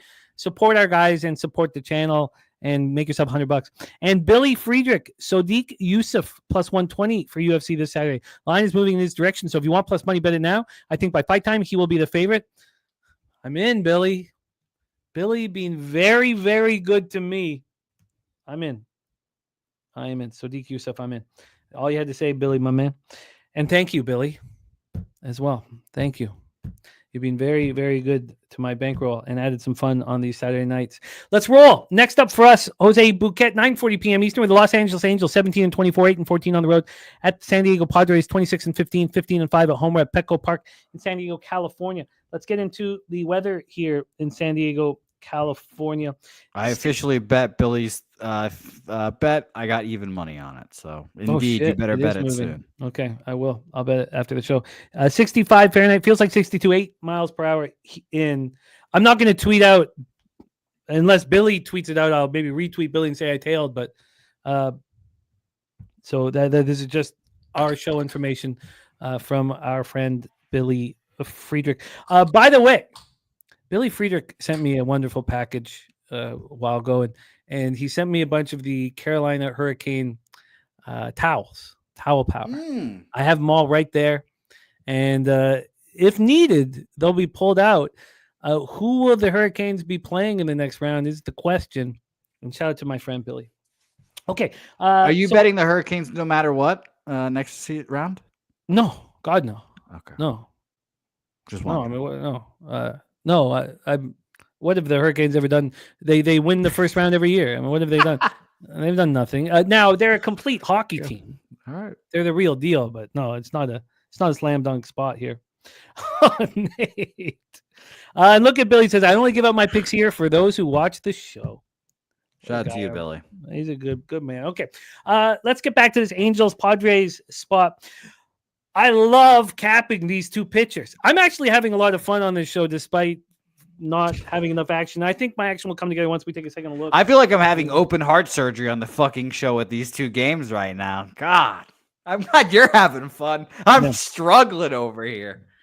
I am thankful. And we just saw our friend Billy Brisbane backstage ready to cap NBA basketball. I can't wait to rock with you, Billy, my friend. Roy says his book's offering Yusuf at -101. That's fine, right? I mean, we just don't want to pay Vig. We're late to the party. We don't need the big cash. Oh, and look at this. Just TC bet him on Monday +114. Good. Look at this. Look at this. Thank you, fellas. Okay, Kyle Hendricks. So what was the weather again? Sorry, let me just do this again. It was 65, feels like 62, 8 miles per hour in, dies down at 6.3 miles per hour. Kyle Hendricks, 1-4, 5.30 ERA, 1.26 whip, 21 strikeouts, 15 walks. I do not know what to do with them. Justin McKelvey, Padres over 8.5 in the pocket. Here's the play here. I've got it copied and pasted, but I'll just pull it in here for you. Nasty Nate, my friend. This is here from Billy. There we go. Oh shit! Too many letters. You know what's annoying, Jimmy? This is some inside gambling stuff. I'm running out of credit because of my fucking Celtics bet. That is just clogging up space, and it pisses me off looking at it. And it's so annoying here. What? Well, you only have a X amount of dollars you can go into? Yes, yeah, I can ask for more, so it's not that big of a deal, but it's just annoying to have to deal with here. Just get more. Let's go. These guys want to give you as much as possible. They want to give you as much rope as you need. If you say you want to hang that rope off the skyscraper, they'll give you enough rope. I don't want that rope. Oh, come on. Man up. Use the rope. Okay. Just get more. Come on, right, TJ? Fuck, man. Come on. These guys, they want to give you... Look. Okay. We'll get into that another time. Kyle Hendricks here against Randy Vasquez. So, Kyle Hendricks has really decent splits, as he always has. On the road, though, he's allowed 14 earned runs in 18 innings. I mean, come on. 12 Ks and 10 walks. But the opponents are hitting 246 against him. It's that when they hit him, it goes a long way. We have Randy Vasquez on the hill. I think Randy Vasquez has the most interesting stats of any pitcher in Major League Baseball. 2-3, 3.76 ERA, 1.59 whip, 38 in the third innings, 18 strikeouts, and 25 walks. Jesus Christ. He just went into the thin air in Colorado and looked excellent. 6 innings, 2 earned runs. There were solo shots. He's pitched 3 games at home, and over 15 2/3, he's only allowed 4 earned runs, and he's only struck out 6 batters. And the opponents are hitting 271 against him. It's just nuts. Righties are not hitting Randy Vasquez at all. It is the lefties that are attacking him. So let's go over to the Angels lineup. Where are the lefties? See, we gotta wait. I forgot what the lineup was earlier as well. We have to wait. I guess it was the Mets to see how many lefties are going to be in these lineups, because there's no way, right, that they just throw out like the 1 or 2. Chanel Moncada is a switchy, so he'll decide what he wants to do, which obviously you want to hit from left. And then Rengifo. I mean, is that the weakest group of left-handed bats in Major League Baseball? This is a perfect setup for Randy Vasquez to deliver here. Angels versus righties, 226.83 OPS. Padres versus righties, 273.750 OPS. And you want to hear the biggest advantage in baseball? It's in this game, in this bullpen. I mean, this is just absolutely ludicrous. The Padres, 3.32 ERA, 1.11 whip, converted 16 of 20 saves. Look amazing. They've allowed 8 home runs this year. Now, the Braves bullpen's only allowed 4. I'm telling you, the Braves are already a top 5 bullpen in Major League Baseball after that terrible start. They're going to be a top 3 bullpen soon. The Angels have a 7.07 ERA, a 1.73 whip. interestingly enough, they've only allowed 4 home runs this year. I'm surprised at that. I thought we'd see like 15 or 20. But still, we have a bullpen that has allowed 4 more earned runs over 9 innings. And TJ says, I will say the Angels are back to league average versus right-handed pitching the last 14. Remember, they led the league in home runs. They're already still at the top 2 or 3 in home runs. So let's get into the line history. How expensive is it to back or to fade Hendricks? This total is a 9. It's minus 115 to the under. It opened up minus 119 to the under. You'll see other books at 8.5. This opened up at 9, not a real 9, and it's still at 9, and it's now a real one. Let's get into, where are we here? Oh, no. God. Okay, let's get into the money line here for this one. The Padres are minus 179. The line has not moved towards them. Why not? Why not? Spooner says the Angels bullpen better than the Padres last 7 days. You know that you're absolutely right, Spooner, and it's important to mention because the Padres bullpen was clearly, I thought, the best in Major League Baseball this year, but they have fallen off in a big way. They're now, moving in the wrong direction. So that's an important point as well. Jose, talk to us about the cash flow and the situation here. I'm surprised. I thought that the books would be telling us to bet the Padres, but they're not. Yeah, and there's 80% of the bets, 95% of the money on the Padres, and yet nothing. Wow. So this does kind of say like, hey, maybe this is an Angel spot, but I'm not going to move on it. 59% of the bets, 62% of the money on the under in this game. You just read off those Vasquez stats, which are crazy. So I would just end up staying off. By the way, there's a guy on third, 2 outs for our Baltimore Orioles. Keston, her stat up to hit right now. So for the love of God, please gift this hit and tie this game. The Brewers just took the lead there, 3-2. All right. Well, we have a 3-0 count. I don't know who's hitting 9. My assumption would be it's Jackson Holiday. I like Griffin Jacks too. He's a very good reliever. So ball 4. Okay, All right. so and it's now 0-0 Cards Phillies in the top of the 7th. Wow. Okay, let's discuss this here. The total sitting at 9. The bullpens are a mess. I believe that the market is telling us that we're going to see a decent start from Kyle Hendricks. It's very, very difficult to believe. Yeah, first 5 under here would be my bet if I had to make that bet as a past human being. Another hit for the Brewers, 4-2 now. Let me tell you this. This is it. This is everything correlated on the first 3 under for me. You have 2 pitchers with below average statistics. You have weather that is helpful for the pitchers, and you have a market pushing this slightly enough for me to the under, or at least not moving it to the over. So I like the first 3 under. I'm just curious to see what it is here.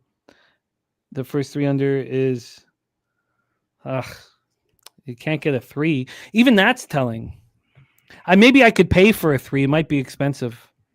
Okay, this will be a first 3 under. I expect I'll look at it after the game and then move from there.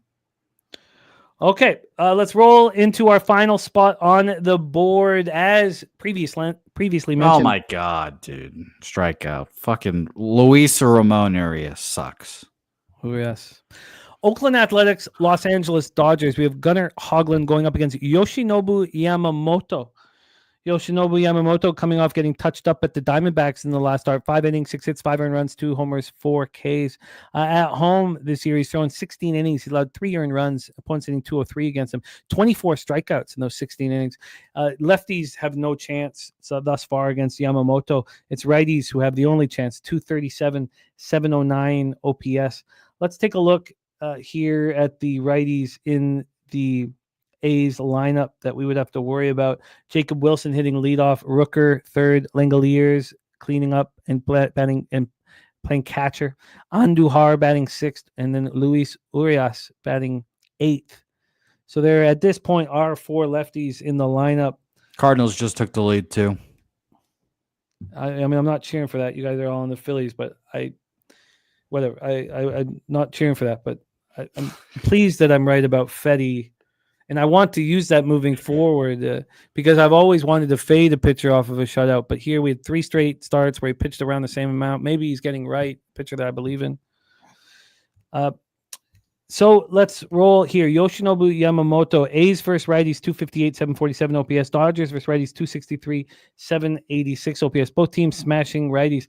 Gunnar Hoglund looks great. He's only had the 1 road start and the 1 home start, but he looks great. Lefties are not hitting him at all. It's righties that now the sample size is so small. I don't want to get too into it, but righties are hitting 381 with 1,000 OPS in these 2 starts. His lefties aren't hitting him at all. And where are the righties in this lineup? Pahus. But we have Mookie Betts, Will Smith, Andy Pahus, and the rest are lefties. This is a lineup that Hoglund should be able to deliver against. And we know that Yoshinobu should have a bounce back start at home. It's 65 Fahrenheit, feels like 61, 8 miles per hour out to right. It is a pitching ballpark, dies down to 5.4. We take a look at the line history here. We have Yoshinobu Yamamoto and the Dodgers minus 272. It's 10-cent move towards him, not much, but it's the total that interests me here. Let's get to this total. From a total perspective, we have an 8.5. It's minus 118 to the over. Oh, wow. Opened up at 8, moved up to 8.5, and was a 9 for a cup of coffee. Heavily juiced to the over 8.5. This is a pretty legitimate move to the over. Why would that be? Why would that be? Collins Clips does not want us to back Sadiq Youssef here from it. Spooner on the Athletics plus 1.5. Jose Bouquet, our final game on the board. Shout out to True Allah, 4th and 1 Entertainment with his action in NBA, which we're getting into next. Take it away, Jose. Yeah, I'm going to stay off this game, but I'm going to say the exact same thing I said yesterday. If I had bigger balls, I would bet the Oakland A's here. If I think the Oakland A's are as good as I think they are, and we talked about this yesterday, I think they could win the AL West, which is pretty shocking to say. Then I think they could compete with the Dodgers here at a plus 200 price. Now, I got semi-lucky yesterday, and they won yesterday, but whatever. I still like the A's here. I'd be leaning A's. The fact that, it's moving towards the over or whatever is a little worrisome for Gunner's sake here. But yeah, I still lean over, or I still lean A's here, and I still like Spoon's guy and Gunnar Hoglund, who said, I think he said that he's his favorite pitcher right now in baseball. So shout out to you. But yeah, I just don't want to, use the last vestiges of my rope on the Oakland A's, I guess. Nice. Nate said if you had bigger balls, you'd be your aunt. That's true. Nate's met my aunt. How is that true? Gertrude. She's got a huge sack on her? Yeah. Wow. Bigger than mine. Wow. TJ says I'm feeling a letdown spot for if you had bigger balls, you'd be your aunt is a t-shirt ready to be made by Pub Sports Radio. So let's copy and paste that. That's a Pub Sports Radio shirt waiting to happen. But we need to picture Nasty Nate on it. All right. With big balls? Well, no. We keep his balls out of it. It's about your aunt's balls, not his balls. TJ says I'm feeling a letdown spot for Hoglund. I'm high on him, but those lefty numbers could show some regression here. Yes, they could. That's true. But the Mariners have been hitting lefties lately, I believe. I don't have that stat in front of me. I'd like to see where this ends up because that first 3 plus a half. I mean, can we get 9 outs? First 3 are the most important ones. Again, TJ, I know immediately he's like, oh, yeah, you want to make a bet where you face Ohtani and Mookie twice? But yeah, especially if he doesn't get them all. 2 outs, top of the 9th here for the Orioles. We'll see if All right, Get some luck. Let's review MLB before we set up my bounce back in NBA after taking it right in the heart of the khakis, right in ye old drink hole. Jose, I do not have much action here. Oh, you're on the Brewers plus 105. Yeah, that's why I was updating the Brewers. Yeah, Okay, yeah. that's got to feel. I want to go 2-0 though, obviously, because 1-1, I feel like I'm just slapdicking around, wasting my time here. But yeah, 2-0 would be great. That's why I'm very much rooting on the Baltimore Orioles right now. The Andrew G says the best angle is in baseball is on life support, one more inning. Yes, Andrew G, it is. We'll track it all year, and we'll just. How many opportunities do you think we're going to have to bet is the real question. I was surprised at how many we've had already.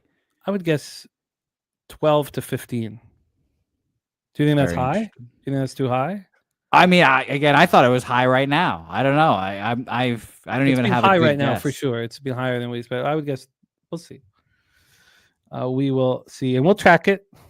We'll track it, and but I'm very interested in the Yankees money line. I was going to find the Cards in game 2 very appealing. Maybe they're just a hot baseball team that you could take against Aaron Nola. I'll have to decide that and see how this ends up.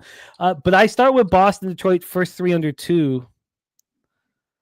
I mean, I don't know if I should trust these young pitchers in Dobbins and Hoagland to get 9 outs. So that first 3 plus a half, I don't know if I get there. You love yourself some young pitchers is what I'm starting to realize. These young guys that are just coming up, you love them. Well, no, it's not that. It's just I've been around so many cappers that fade everybody in their first start and fade them, and I'm still working it out. Oh my fucking god, dude! Unbelievable. They fucking doubled down the line. Tyler fucking O'Neill fumble fucks it in the corner, and Buxton goes from first to home, 5-3. Disappointing. Okay, well, that's not good news. Okay, back to our action here. I do not have very much. Oh my god! I could have fucking got it at first too. The under 9 in that Rockies range. Look at this. This is the least amount of action I've seen here for me. The first 3 under 2.5 in Angels Padres. I'm interested in the Dodgers first 3 plus a half. This is wild. This is a very lack of action here. I've copied and pasted everybody, so I'm going to sit here for hours after the show. Jose Bouquet, your action. Yeah, I'm obviously on Brewers and Orioles. I'm on the Nationals, Braves over 9, Kansas City Royals team total over 3.5 minus 140. And that's it. And shout out to Sadiq Youssef. I'm on him as well. Shout out to you, Billy. But yeah, that's what I'm on. And by the way, the fucking dumbass fucking piece of shit Orioles give up another run. So 6-3 pass ball. Wow. Yeah. Adley Rutschman turns out to be overrated. Tremendously disappointing. To close up shop here. Oh, you didn't go over all your action, did you? No, that was it. Yeah. So I only have the over 9 and Kansas City team total left. Wow, this is a dearth of action for us. Sweaty Butcher says Major League Baseball home favorites of minus 150 or more, 7-3 straight up last 10, but 24-6 straight up last 30. Sweaty Butcher said me cashing on these bigger numbers live if the home team goes down a run or 2 early. Irish King says Matthews injured, yes, but he's been playing through it for months. We don't know the extent of it. That is MLB for Wednesday, May 14th. And I'm going to sit with this and I'm going to move on a few bets. And I've told you the ones I know I'm moving on. That first 302 in Boston, Detroit. I think I'm probably going to spend the money to get the 3 in LA Padres, the first 303. And I have those first 3 plus a halves, but I found this very little correlating. So I'm going to go over everything again, and then I will tweet out the action. Again, if the Phillies come back, I'm still interested in the card. I still might want the Cards early in that 6-15 double dip against Nola. But Sonny Gray on the road's not being... he's been fine. What am I talking about? Well, I think I should back him. Wager Detective says Mariners look like a decent lean. The Yankees, I I'm close to, but again, that one pops off in an hour and 11 minutes. Time to get into the National Basketball Association. Hit the hardwood. Jose, I will see you in a bit. We'll close the show together, my friend. But excellent work today. Yep. Same to you. Good luck, everyone. And just remember, I didn't hear no fucking bell in Celtics Knicks. I didn't hear no fucking bell. The fat lady sing. I didn't hear shit. So New York, you better fucking win tonight. You better win tonight because we've got fucking Pedro game 6, Shill game 7, and you guys are fucked from there. Wow. I was hard not to pull him, but I let the man say his piece. Let's talk more. Let's talk more. Please welcome from South Jersey, star of the Locker Room Talk podcast, amongst others, rocking with us for NBA here on Wednesday, May 14th. Please welcome our friend, Mr. Billy Brisbane, to the show. Brizzy, what's good, man? How are you? Doing good. Watching this Phillies Cardinals game here. I cannot wait to cap these two games. It's the first time in a long time. I mean, it's the first time in the playoffs. It's the first time in a long time where I got cut up. I got ganked by the NBA last night. The problem was I was just overly confident to the point of being a dick, and it really blew up in my face. Dougie Wise, free bands play today. Dodgers -1.5. Nice to see you, Dougie Wise. So let's get the bounce back, and let's get it now. And I'm looking forward to cap with you. Thank you for joining us, my friend. Let's get to work. We start with the New York Knicks, Boston Celtics. We've already heard from BJ. His best bet is Boston Celtics money line. And again, I spent a ton of time with how am I going to bet this? How am I going to bet this? And I believe I figured out what works for me. And again, I didn't want to have I don't want to have 3 units on these basketball games. I know we talk about the triple ups, and it's just never really historically worked for me. So I try to find the best 2 spots for me to attack. And it would have worked if I had have tripled up, because then I would have cashed the Cavaliers first quarter -3.5, something I didn't bet because I ended up parlaying the money line, Cavaliers money line first quarter with the Thunder first quarter money line, which of course lost. So I've made 2 bets on this basketball game. And again, I'm not sure if I did it right. I came very close to taking the Celtics first quarter and first half. I came close to tripling up. I really was sitting for hours, like all last night. Like I was capping, but I was like, how am I going to bet this Celtics game? And when it all came down to business, I got a little concerned that the Knicks would wear down the Celtics. And I still moved on a bet that includes the full game. So, and this line for my full game inclusion has moved 5 cents against me before the show, so we'll see where it is now. But I'm on the Boston Celtics first quarter -2, -115, and I'm on the Boston Celtics double result. It's going to come down to the wire, and I also, Brizzy, you're so good with player props. I want to talk about, who do you think steps up here? Because we know that Brown steps up in all these spots when Tatum's out. But it sure feels like Derek White and Pritchard are the basketball players that are more than capable of stepping up at home. Now, Porzingis needs to step at home. I mean, we could go through the whole roster and say they need to step up at home. So, the Wager Detective says, why wouldn't they know Tatum? What's missing with this line? This is exactly where I thought the line would be to a T. I thought it'd be 5. And then I was wondering if it would be bet down to 4.5, 4. I didn't think it would move up to 5.5. I thought people would find this very appealing for the New York Knicks. Now, again, I would tell you that this is what works in the regular season. And we know that the regular season playoffs are different. And if I didn't lose so badly on the Cavaliers yesterday, I would be very bullish on the Boston Celtics here tonight. This is a team with championship pedigree, and we know what teams like this with high character do when they lose their superstar. They rally around it, and I expect them to rally around it tonight. I don't expect them to rally around it for the series. I imagine if they go to New York, it's going to be very, very difficult to win Game 6. Right now, we have the Boston Celtics -5 at -107. I like to see that. I like to see that a lot. I thought we'd be dealing with a 4.5. This opened up at 5 -105. Moved to 4.5 on Monday night late, around midnight. It stayed there until Tuesday morning when it went back to 5. Moved back to 4.5 again yesterday afternoon. It stayed there until last night. Moved to 4.5 again after midnight, 15 hours ago. And then it moved back to 5 at 12:33 p.m., which I like to see. The first quarter had moved against me very, very slightly. I'd love to see. Now, it was better at 3.65. It was 1 cent better than offshore, which did surprise me. But that's not the case anymore. It's 2.5s.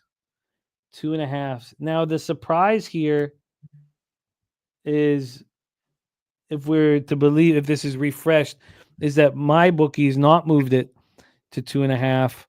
I very surprised. Again, I have a friendship with the guy who runs the sports book there, and why would he not be moving it to 2.5? He must think that the Knicks are live first quarter, and that's a surprise here. We got a ton of action coming in from the chat. Respect play of the day from Res Mob is the Celtics first quarter. Wager Detective talking about with the Celtics 8-2 without Tatum this season. I'm going to go over those stats as well. And we have a 1-1 game in Philadelphia, St. Louis, which will be great. I'd like you guys to cash with the Phillies. I know a lot of you guys were on them. So let's roll here. Cash flow. Again, this is just from the Action Network. If somebody wants to jump in with odds logic, which is much more sound, we have 29% of the tickets and 38% of cash on the Boston Celtics. That's the wheelhouse for me. And then we have an enormous amount of tickets on the over, which I don't know if we should believe in. When we get to the full game total here in this one, the full game total is a 207.5, slightly juiced to the over. This opened up at 208.5, so we've dropped a point. The Knicks in the playoffs are shooting 45.1 from the field and 35.4 from 3, and their pace is 95.8 possessions a game. It's slowed down in this series. Slowed down. It's about 5 possessions slower in the series. They're shooting the same from the field, slightly worse from 3. The Boston Celtics like to play at a slower pace, which is what they've been playing at.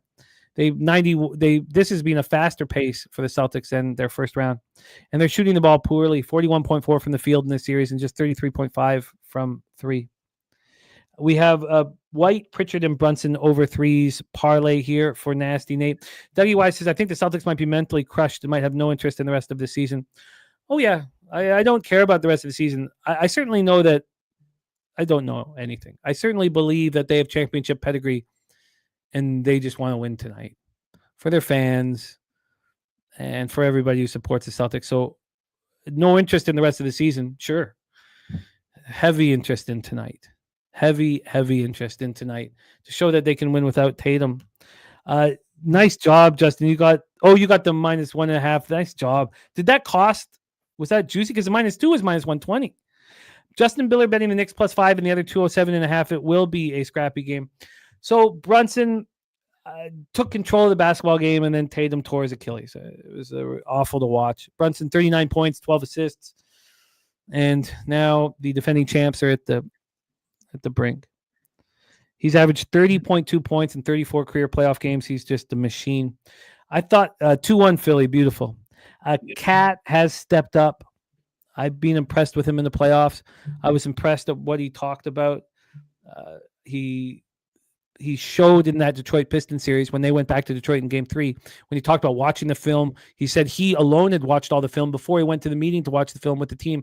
I knew he was going to step up. He showed more character this year than I've ever seen him show. 19.8 points per game, 14 rebounds per game in the Boston series. I've been very impressed. And the Knicks will be in their first conference final in 25 years, which is good for the NBA. Tatum went for 42. It was very sad to see him go down in the pain he was in. Only 13 teams in NBA history have come back from a 3-1 playoff deficit. and nobody has since Denver did it in 2020. And that was in the resort world and Walt Disney. Nobody really believes in what happened there. The only true road game team that had to win a true road game to win the 3-1 was Cleveland, of course, 2016 NBA Finals. We've talked about that a lot. So the Celtics had a double-digit lead again. They had double-digit leads. They were leading by at least 20 points in the first 3 games of this series before blowing it. Derek White stepping up as he does, 6'3", scored 23 points for the Celtics. Jaylen Brown had 20 points. Brunson put up 18 alone in the third quarter where they outscored the Celtics 37-23. And I don't have 8-2 without Tatum. I have 9-2 is the record that I have with them without Tatum. Because that includes, you're talking about the regular season. They won without Tatum over Orlando in the first round. He set out with a wrist injury to make it 9-2. A nice job for those of you on the Twinkies there, because a lot of us were on the Orioles. I know some of you were on the other side. So I believe in the championship pedigree. I say it a lot. I believe in it. I always have. You're talking regular season. That's all. StatMuse giving you the regular season stats. They did win the one game. That 9-2 overall because the inclusion of playoffs, but it's all good. Not important. I believe in it. I think you're going to see the very best game from the Celtics, and I think the role players are going to step up. For those of you who think that the Knicks are going to wear them down, I completely understand. Take it away, Brizzy. We are all ears. Game 5, Knicks up 3-1, TD Garden, Boston, Massachusetts. Floor is yours, my man. Yeah, I'm kind of right there with you. Even without Tatum, I kind of expect a valiant effort tonight from the defending champs of what they have left. They've yet to win a home game throughout this series, so I feel like the Knicks are kind of playing with house money, kind of being up in the series right now, 3-1. Game 4 is by far the highest scoring game of the series due to more of the shot efficiency, but the rest of the games were played at a very slow pace. Mixon without Tatum being in the lineup before that Knicks game, they had the second worst offensive rating in the playoffs this year. So I definitely think there's multiple ways that the under can hit here. I bet the under 208. Minus 110 at FanDuel here. I just can't fuck with the Celtics full game. There's just something that, like, it's the right play. The double result is the right play. I agree with it. I just can't bury another Celtics meltdown, but I definitely think there's multiple ways that the under can hit, where if the Celtics win this game, they're going to have to lock up the Knicks. And if the Knicks win this game, it's probably because the Celtics continue to clank from the jump shots and stuff like that. I'm also on the Boston first quarter with you. Got that one last night. I got it minus 1.5, minus 110. But good job. On FanDuel, you can get all those different lines and stuff like that. They have like a thing where you get like a boost for every Knicks Boston Celtics game. So if you look at your accounts on there and stuff like that, I would definitely check out what boost you have for today, because you could definitely – I think it's like up to $100. So, I mean, that's good action, good enough action for a profit boost. The player prop that I kind of like is, well, first let's talk about more of like what's the most popular player prop. The most popular player prop today is Peyton Pritchard over on his points prop. Opened up at 12.5 all the way up to 15.5. Number 2 is Jalen Brunson over 27.5 points. Number 3 is Jalen Brunson over 2.5 3-pointers. Number 4 is OG Anunoby over 15.5 points. And number 5 is Jaylen Brown over 24.5 points. The one I kind of like the most, though, is really Peyton Pritchard over on his assist prop. I thought his assist prop was way too low. Opened up at 2.5, minus 160. Market wide, you can get 3.5 at plus money. He's gone over his assist prop line 8 out of the last 11 games without Tatum in the lineup, averaging 4.8 assists per game. It feels like one of those type of spots, everybody's on the fucking points prop, and he drops 7 and 8, and it's like a good real life game. I think the player to kind of target for the Celtics for like a sneaky 3-point prop would be Al Horford, man. I think Al Horford's going to have to play some minutes tonight. Porzingis just doesn't look right. Like the whole demeanor, it's just playing in burst, whatever illness or whatever sickness that he has going on. I think it's translating. I think you got to throw Al Horford in here for as many minutes as he can handle in this series. You'll probably see a little bit of Luke Cornett to match up the Mitchell Robinson minutes and kind of just, have a big body down there. And that's why I like the under. I think that Boston's going to kind of play this reverse of like, remember when Tatum came out of the Orlando series game? I mean, those are just some of the lowest totals I've ever seen in fucking playoff basketball history. And I feel like the market hasn't adjusted because the last game was the highest scoring game of the series. More people are going to bet overs than unders. You see the other game, it's at 203. Maybe that plays into it. I don't know. But I think this game goes way under, and I definitely think Boston gets off to a hot start. What happens in crunch time? Who knows? Like, it could be a Celtics win, but a Knicks cover. Like, whoever knows. But I wish we had Scott Foster back for this one. Man, he made his return back from injury, and Scott Foster is in there in that last game cooking. He was. He was. I am not.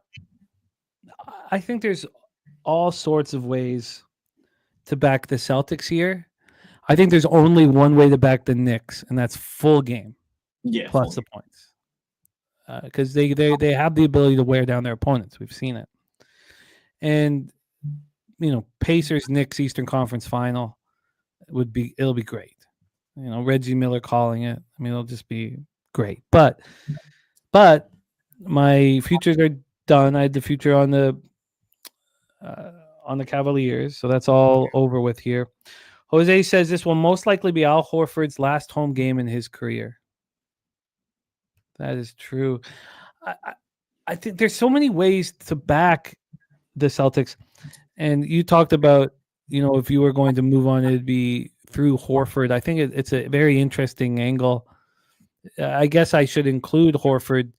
And then, we've seen Jaylen Brown step up in situations like this, but I'm not putting American fucking cash on Jaylen Brown. I'm good. I'll just let it rock. Can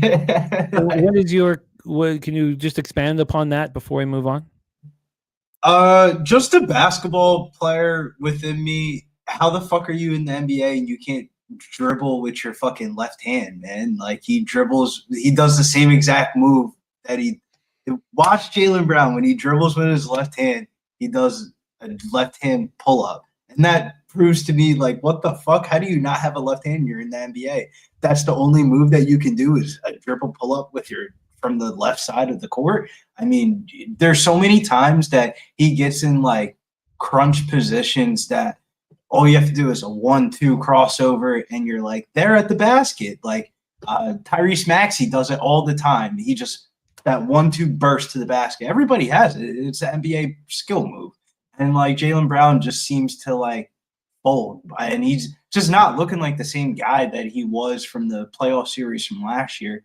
Like, I don't want to be too critical of him, but Jaylen Brown against the Dallas Mavericks from last series to Jaylen Brown in this series is just like night and day difference. I think it's like the Derek White, Peyton Pritchard show of like, those are probably the two player props you really want to attack. I mean, it felt like Derek White's been the main scorer for the Celtics this whole entire playoff series. I mean, there hasn't been a shot that the confidence is through the roof for Derek White. He's just catching the ball and just letting that shit go. And I like his points and rebounds prop, but I would imagine it's probably just like priced correctly now that it's the end of the series and everybody's seen him shoot the ball. So I like Peyton Pritchard's assist prop. Like, people aren't thinking about Peyton Pritchard passing the ball, but he's going to have to play a huge role. And I would not be shocked if the Knicks just blitz him. Like, that just seems like common sense. Like, Peyton Pritchard at a pick and roll, you just throw two people at him, he's going to have to pass the ball, and you just let Porzingis clank shots in the corner. So I feel like Al Horford's got to play an instrumental part tonight because Porzingis is not right. Like, he's just sitting in the corner. He's just not looking like I don't know what the illness is, but he's not right. As high as I am in my action against Celtics first quarter, I wish I got the 1.5 like you guys did. Very jealous of that. Got the 2 in the double result, minus 115. As high as I am on the Celtics, let's say they go out in the first quarter and put up 35. Let's say Garden is just rocking. I would be interested in then live betting their team total under for the rest of the game. If they go out, and I'm trying to like set up my script, but if they go out and deliver the way I want, I think the Knicks have the ability to wear them down. I love the first quarter is my favorite bet, on the basketball card today. It's my favorite bet on the entire sports slate is the Celtics first quarter. Redbeard jumping on the cards live again. And DC Capper setting us up for the next game, which we will roll into. I love the breakdown, Brizzy. Great job. For Brizzy, Celtics first quarter -1.5, -110, and the under 208. For me, I'm on the first quarter -2 and -115. What an ass I am. God, it's a way worse line than you guys. And I'm also, and now it's 2.5. So, I mean, I thought I would be feeling good about myself. Not bad, but is what it is. And then I'm on the double result -115, which I could have got at -110 this morning, which is a little disappointing. A wager detective looking at the over here. Can't wait to watch this basketball game, and I can't wait to live bet it. One of the fun things about tonight's action is we have champions, the 2023 Stanley Cup champions, the 2024 Stanley Cup champions. We have the 2023 and 24 NBA champions, all in tough situations. Now, only the Panthers could be eliminated. That's going to be really fun. I love seeing the character of teams. That's the reason why I have not watched any fiction in, 9 years. Couldn't give a fuck. I got all the stories I need with our action tonight, and I can't wait to watch it all. Great breakdown. Polo this, polo that. Boston first quarter money line. Knicks full game money line. Ooh, polo this, polo that. Oh, gee, man, I've rocked with polo this, polo that since 2017 when I was down in Costa Rica. That's a real interesting one, man. Maybe I'll copy and paste that, polo this, polo. That's a very interesting one. I will be concerned. I don't know if I have the balls. Let's say I'm right and Celtics are up double digits in the first quarter. After first quarter, then do you want the Knicks live at +15? Probably. Yeah, but I'm taking my money and I'm fucking running in this series. Like, this is like a type of series you can just get it through the hoop. Just be happy with that. I wouldn't be placing too many live bets in this series. Oh, I love the live action, man. Not in this series though. I like that. I feel like in this series, like what happens is like the you'll see like the games that like usually go under in this series, like the first quarter, like the totals in this and the lines have just been moving where like it's all just adjusted for it. Like OKC last night being down by like 12, 14 points in the line only being 1.5. Like there's no value in that. Let me see what I've done live here. Okay, so I had the Knicks +11.5 last game. -140. I mean, come on, and that's just they went outright. I think the better live angle is if you can catch a game like Golden State, Minnesota, the game that we'll talk about. If you could catch something that you see early. So, for example, I saw Nickeil Alexander-Walker. I think it was game 3. The first 2 shots that he shot hit nothing but net. And the live line was still only 7.5 points. It was like the motherfuckers got 6. And I would imagine Dante DiVincenzo hasn't hit any shots. So he might be the guy playing tonight. If you can catch like a blowout situation with these player prop overs, I feel like that's the way to kind of hit it. It's usually bench players. Benedict Matherin's one that comes into mind. Like when you just know when somebody's having a good night. Like when they hit those first 2 shots, it's like common basketball player sense of like maybe this person's going to be the guy tonight. It's usually not the studs. Yeah, and it's usually, generally speaking, it's a role player on the home team. I love the breakdown. Let's roll into game 2. So we attacked game 1.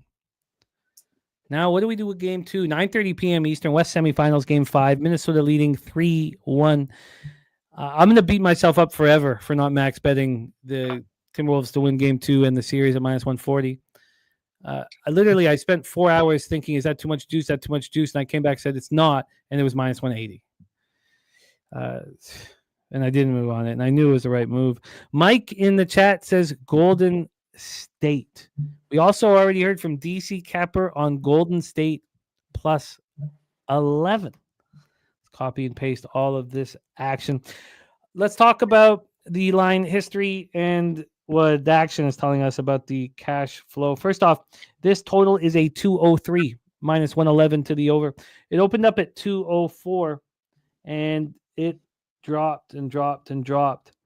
Then this morning at 4 in the morning, it was a 199. Wow. And then it's come back to 203.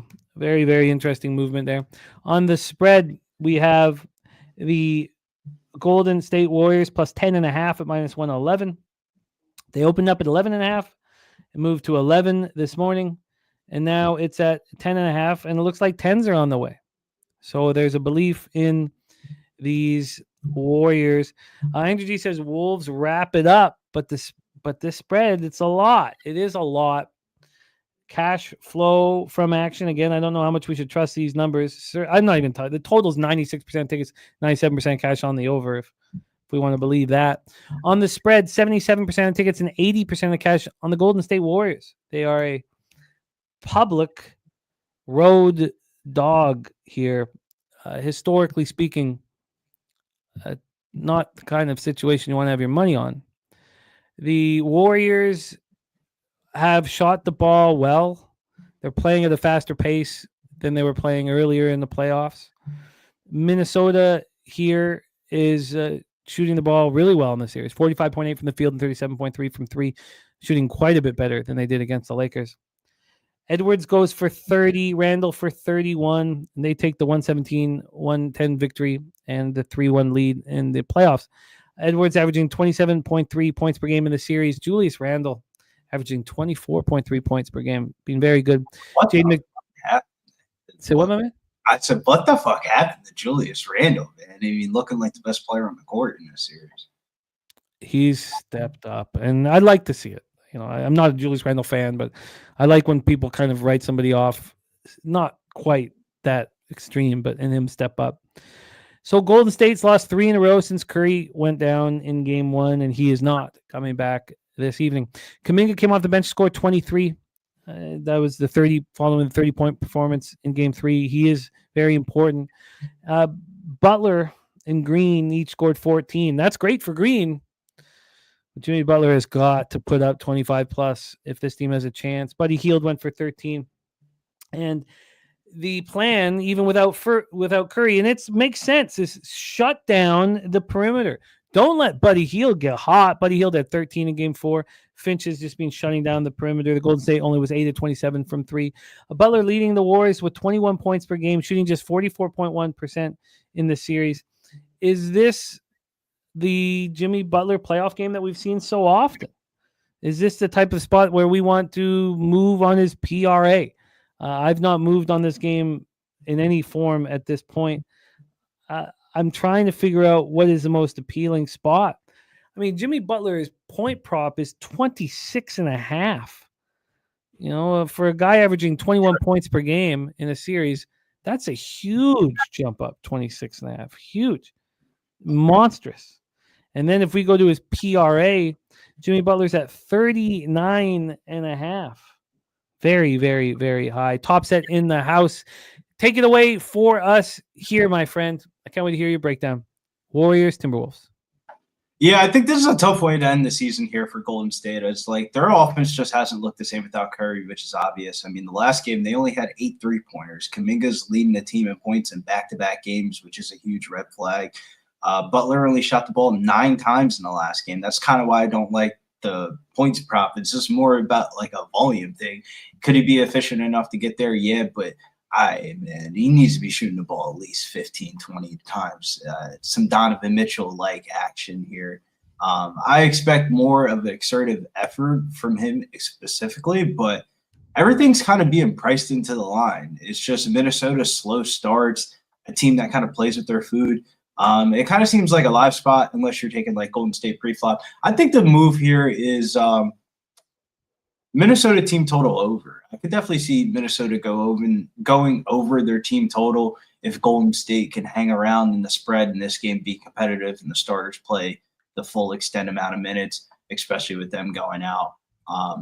That would be my only angle in this one. I think this total is hanging a little bit too low.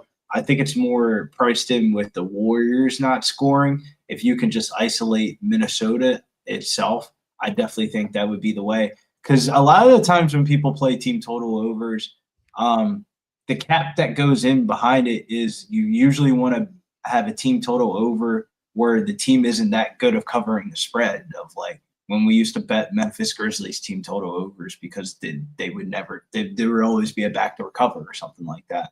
I think that would be the way to attack this one. But overall, player prop market wise, I think that Nickeil Alexander-Walker at 5.5 points is a little bit disrespectful. If this game does blow out, he would be one of the main beneficiaries of a blowout. If you wanted to go for the Jonathan Kuminga legacy game, I mean, I'm not going to hate you for it. I mean, you can get 25-plus points for Jonathan Kuminga at plus 370, and he's only doing one thing, and that's shooting. 20-plus points for Kuminga, plus 130. If you're going for a Kuminga prop, I would just go for the gusto for him. Pods would be a play for me, but man, I don't know with Pods. Pods is more of a he's been more grabbing like long rebounds and stuff like that. On the Minnesota side, I would also say Naz Reid has a good matchup for the series. It feels like the Warriors are kind of playing Rudy Gobert a little bit off the floor compared to where he was against the Lakers series. It seems like a better matchup for Naz Reid. There's just not a lot of meat left on the bone on the player props, though. Like, I feel like the alt lines would be the way to play this one. Like, I mean, they even have Jaden McDaniels at 12.5 points. Yeah. I'm trying to figure out. I don't. I mean, are you under do you feel like it's best for Draymond Green to play 20 to 25 minutes? Put Kuminga. Fine. I mean, he hasn't been the worst guy out there. No, he's not been. But would you rather have Kuminga in that spot on the floor instead? I think it's weird because like Kuminga, Draymond, and Jimmy are your three best players, but those three players on the floor at the same exact time just can't play together for like long periods of time. But I think you put your chips in the basket and just say fuck it on Kuminga. Maybe you don't know what the personal relationship between Steve Kerr and Jonathan Kuminga really is like after him being benched at the end of the season, where he could be like, fuck this guy, I'm just going to shoot all the shots. What am I going to do? Get benched again? But if I'm the Warriors, I feel like Jonathan Kuminga is the only guy that's shown you that he could have an outlier game that could buy you some time to Curry Game 6. But I just don't think it's going to happen. I think it's just poetic justice that we see in Minnesota and New York in the finals. Well, Thunder will have something to say about that, we imagine. The Thunder Buddies? Look, SGA did make a statement last night, so we'll see. There's a lot of series left, and I can't wait for Game 6 in Denver. Jokic tired. Come on. We talked about that yesterday.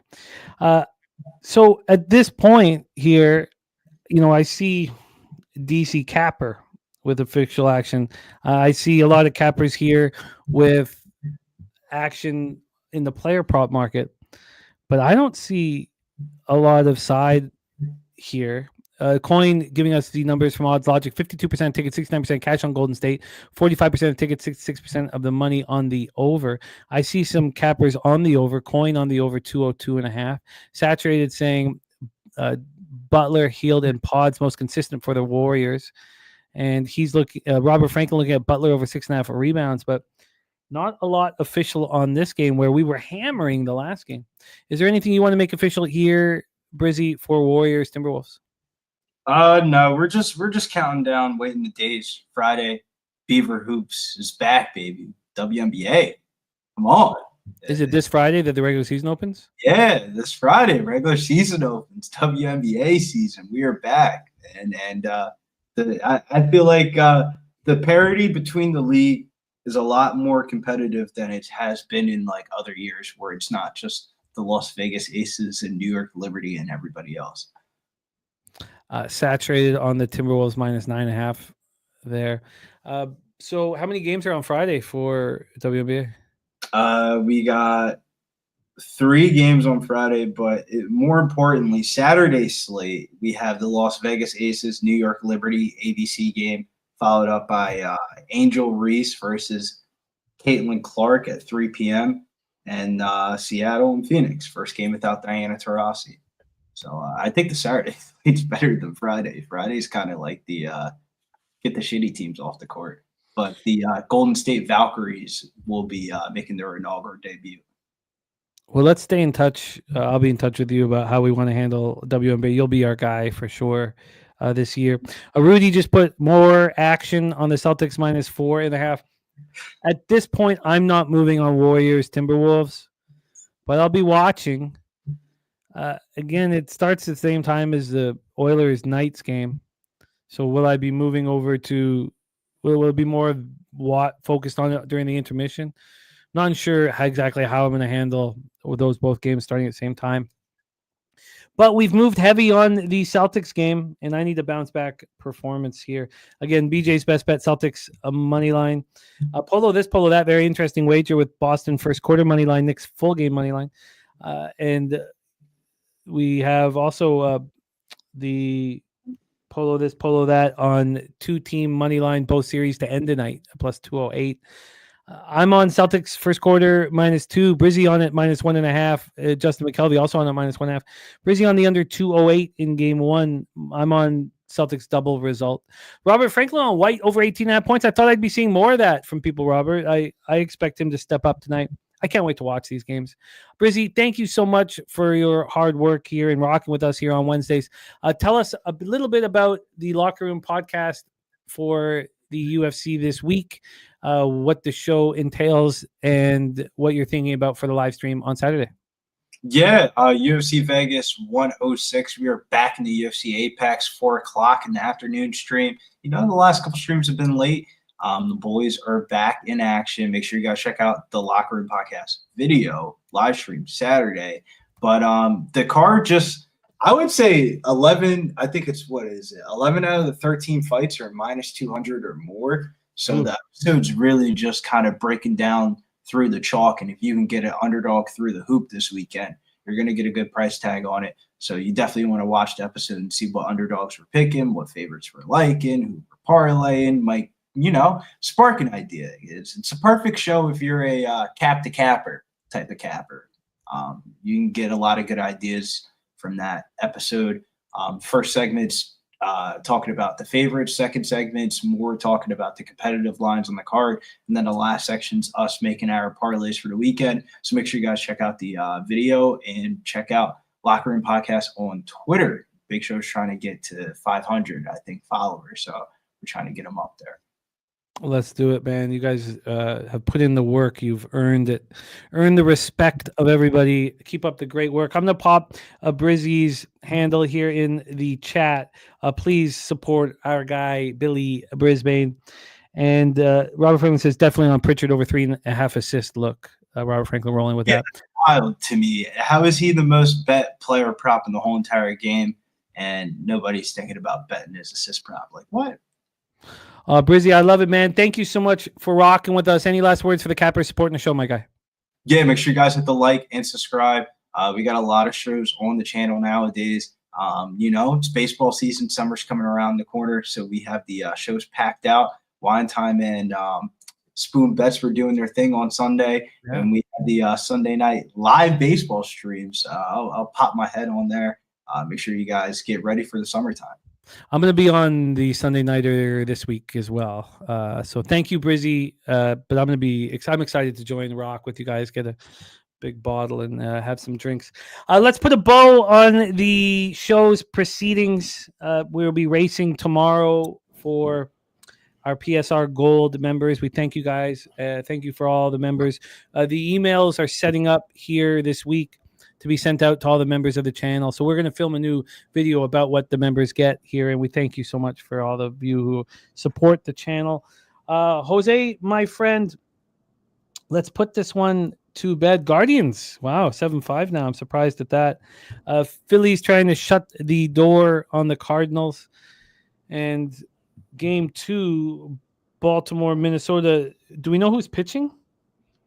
Good question. Baltimore, Minnesota. I see McDermott. Yeah, it is McDermott.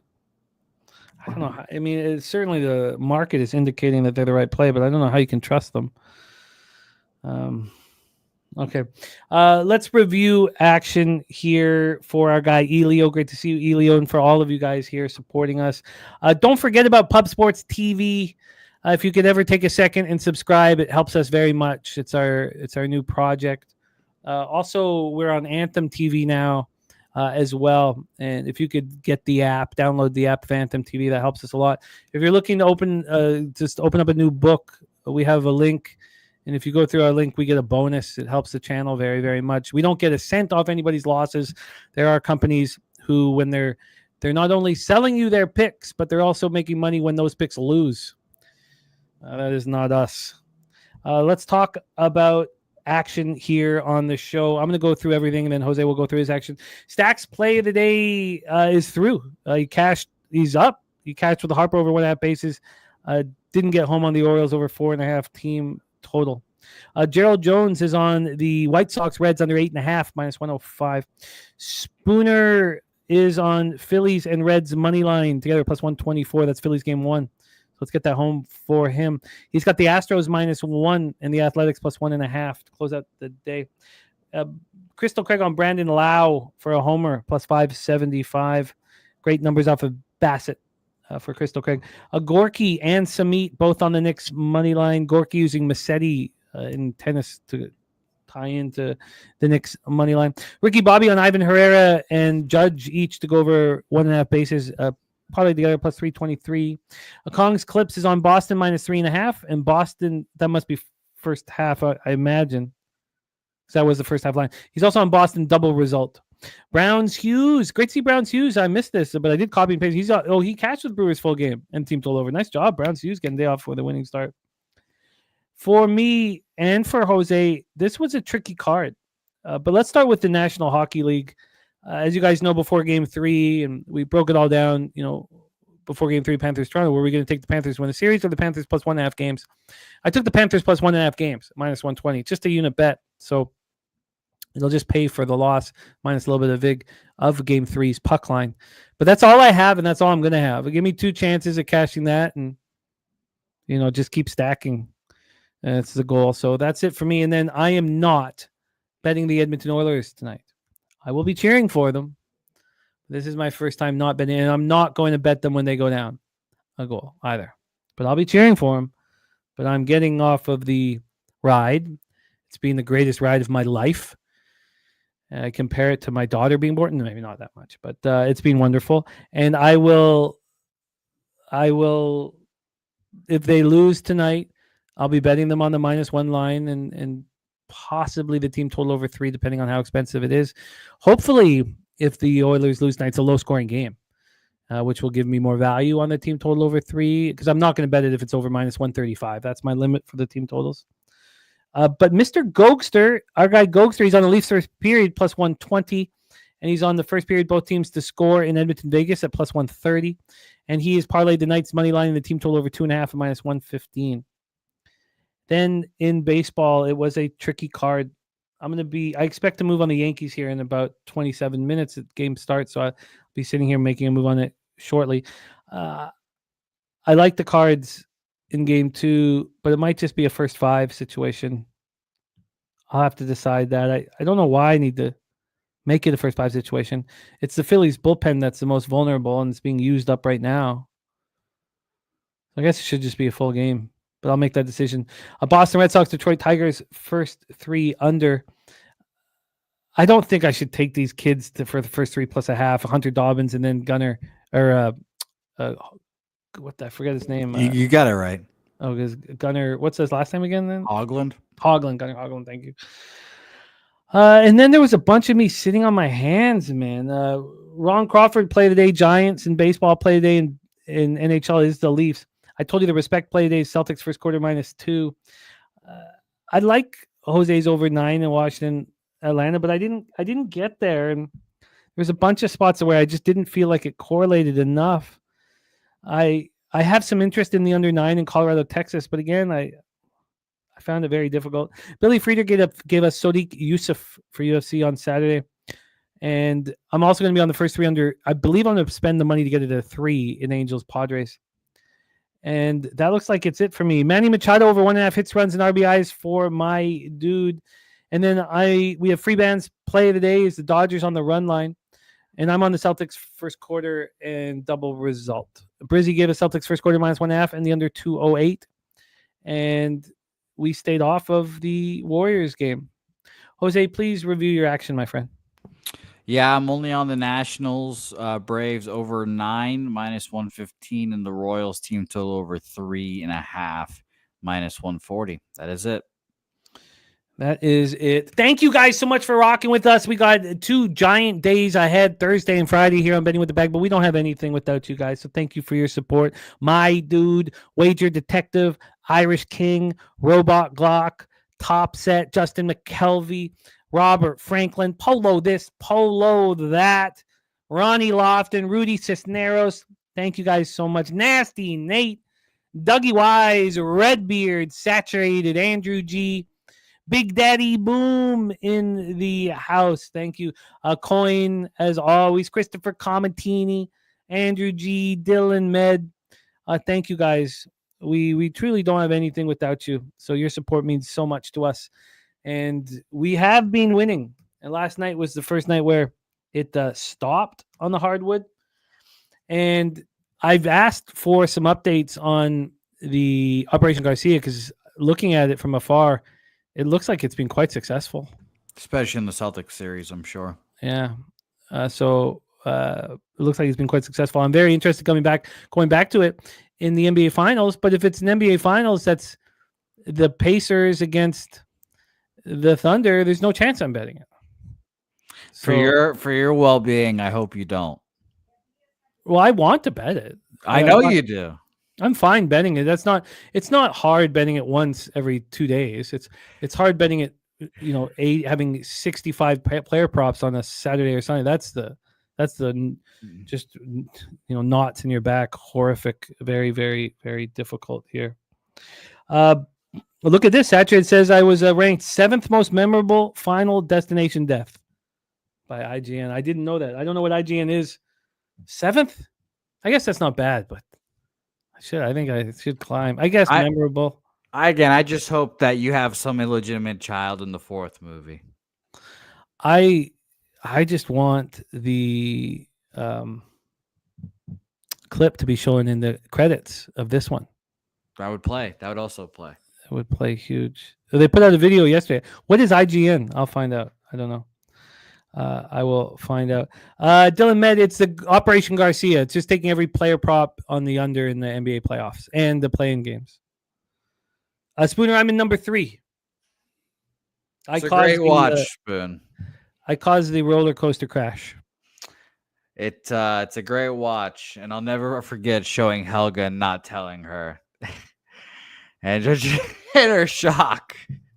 Yeah. Her shock was just hilarious. It was a good time, though. So shout out to old Frankie. And shout out to Helga. Thank you, guys. My dude says winning is the only option. And then in capitals, the only option, my dudes. Leche, he says. Jose, can you please bless our action and leche us into the future? Yeah. My dude, you said it best. The only option, my dude. So let's leche los motherfucking bookmakers. Let's go.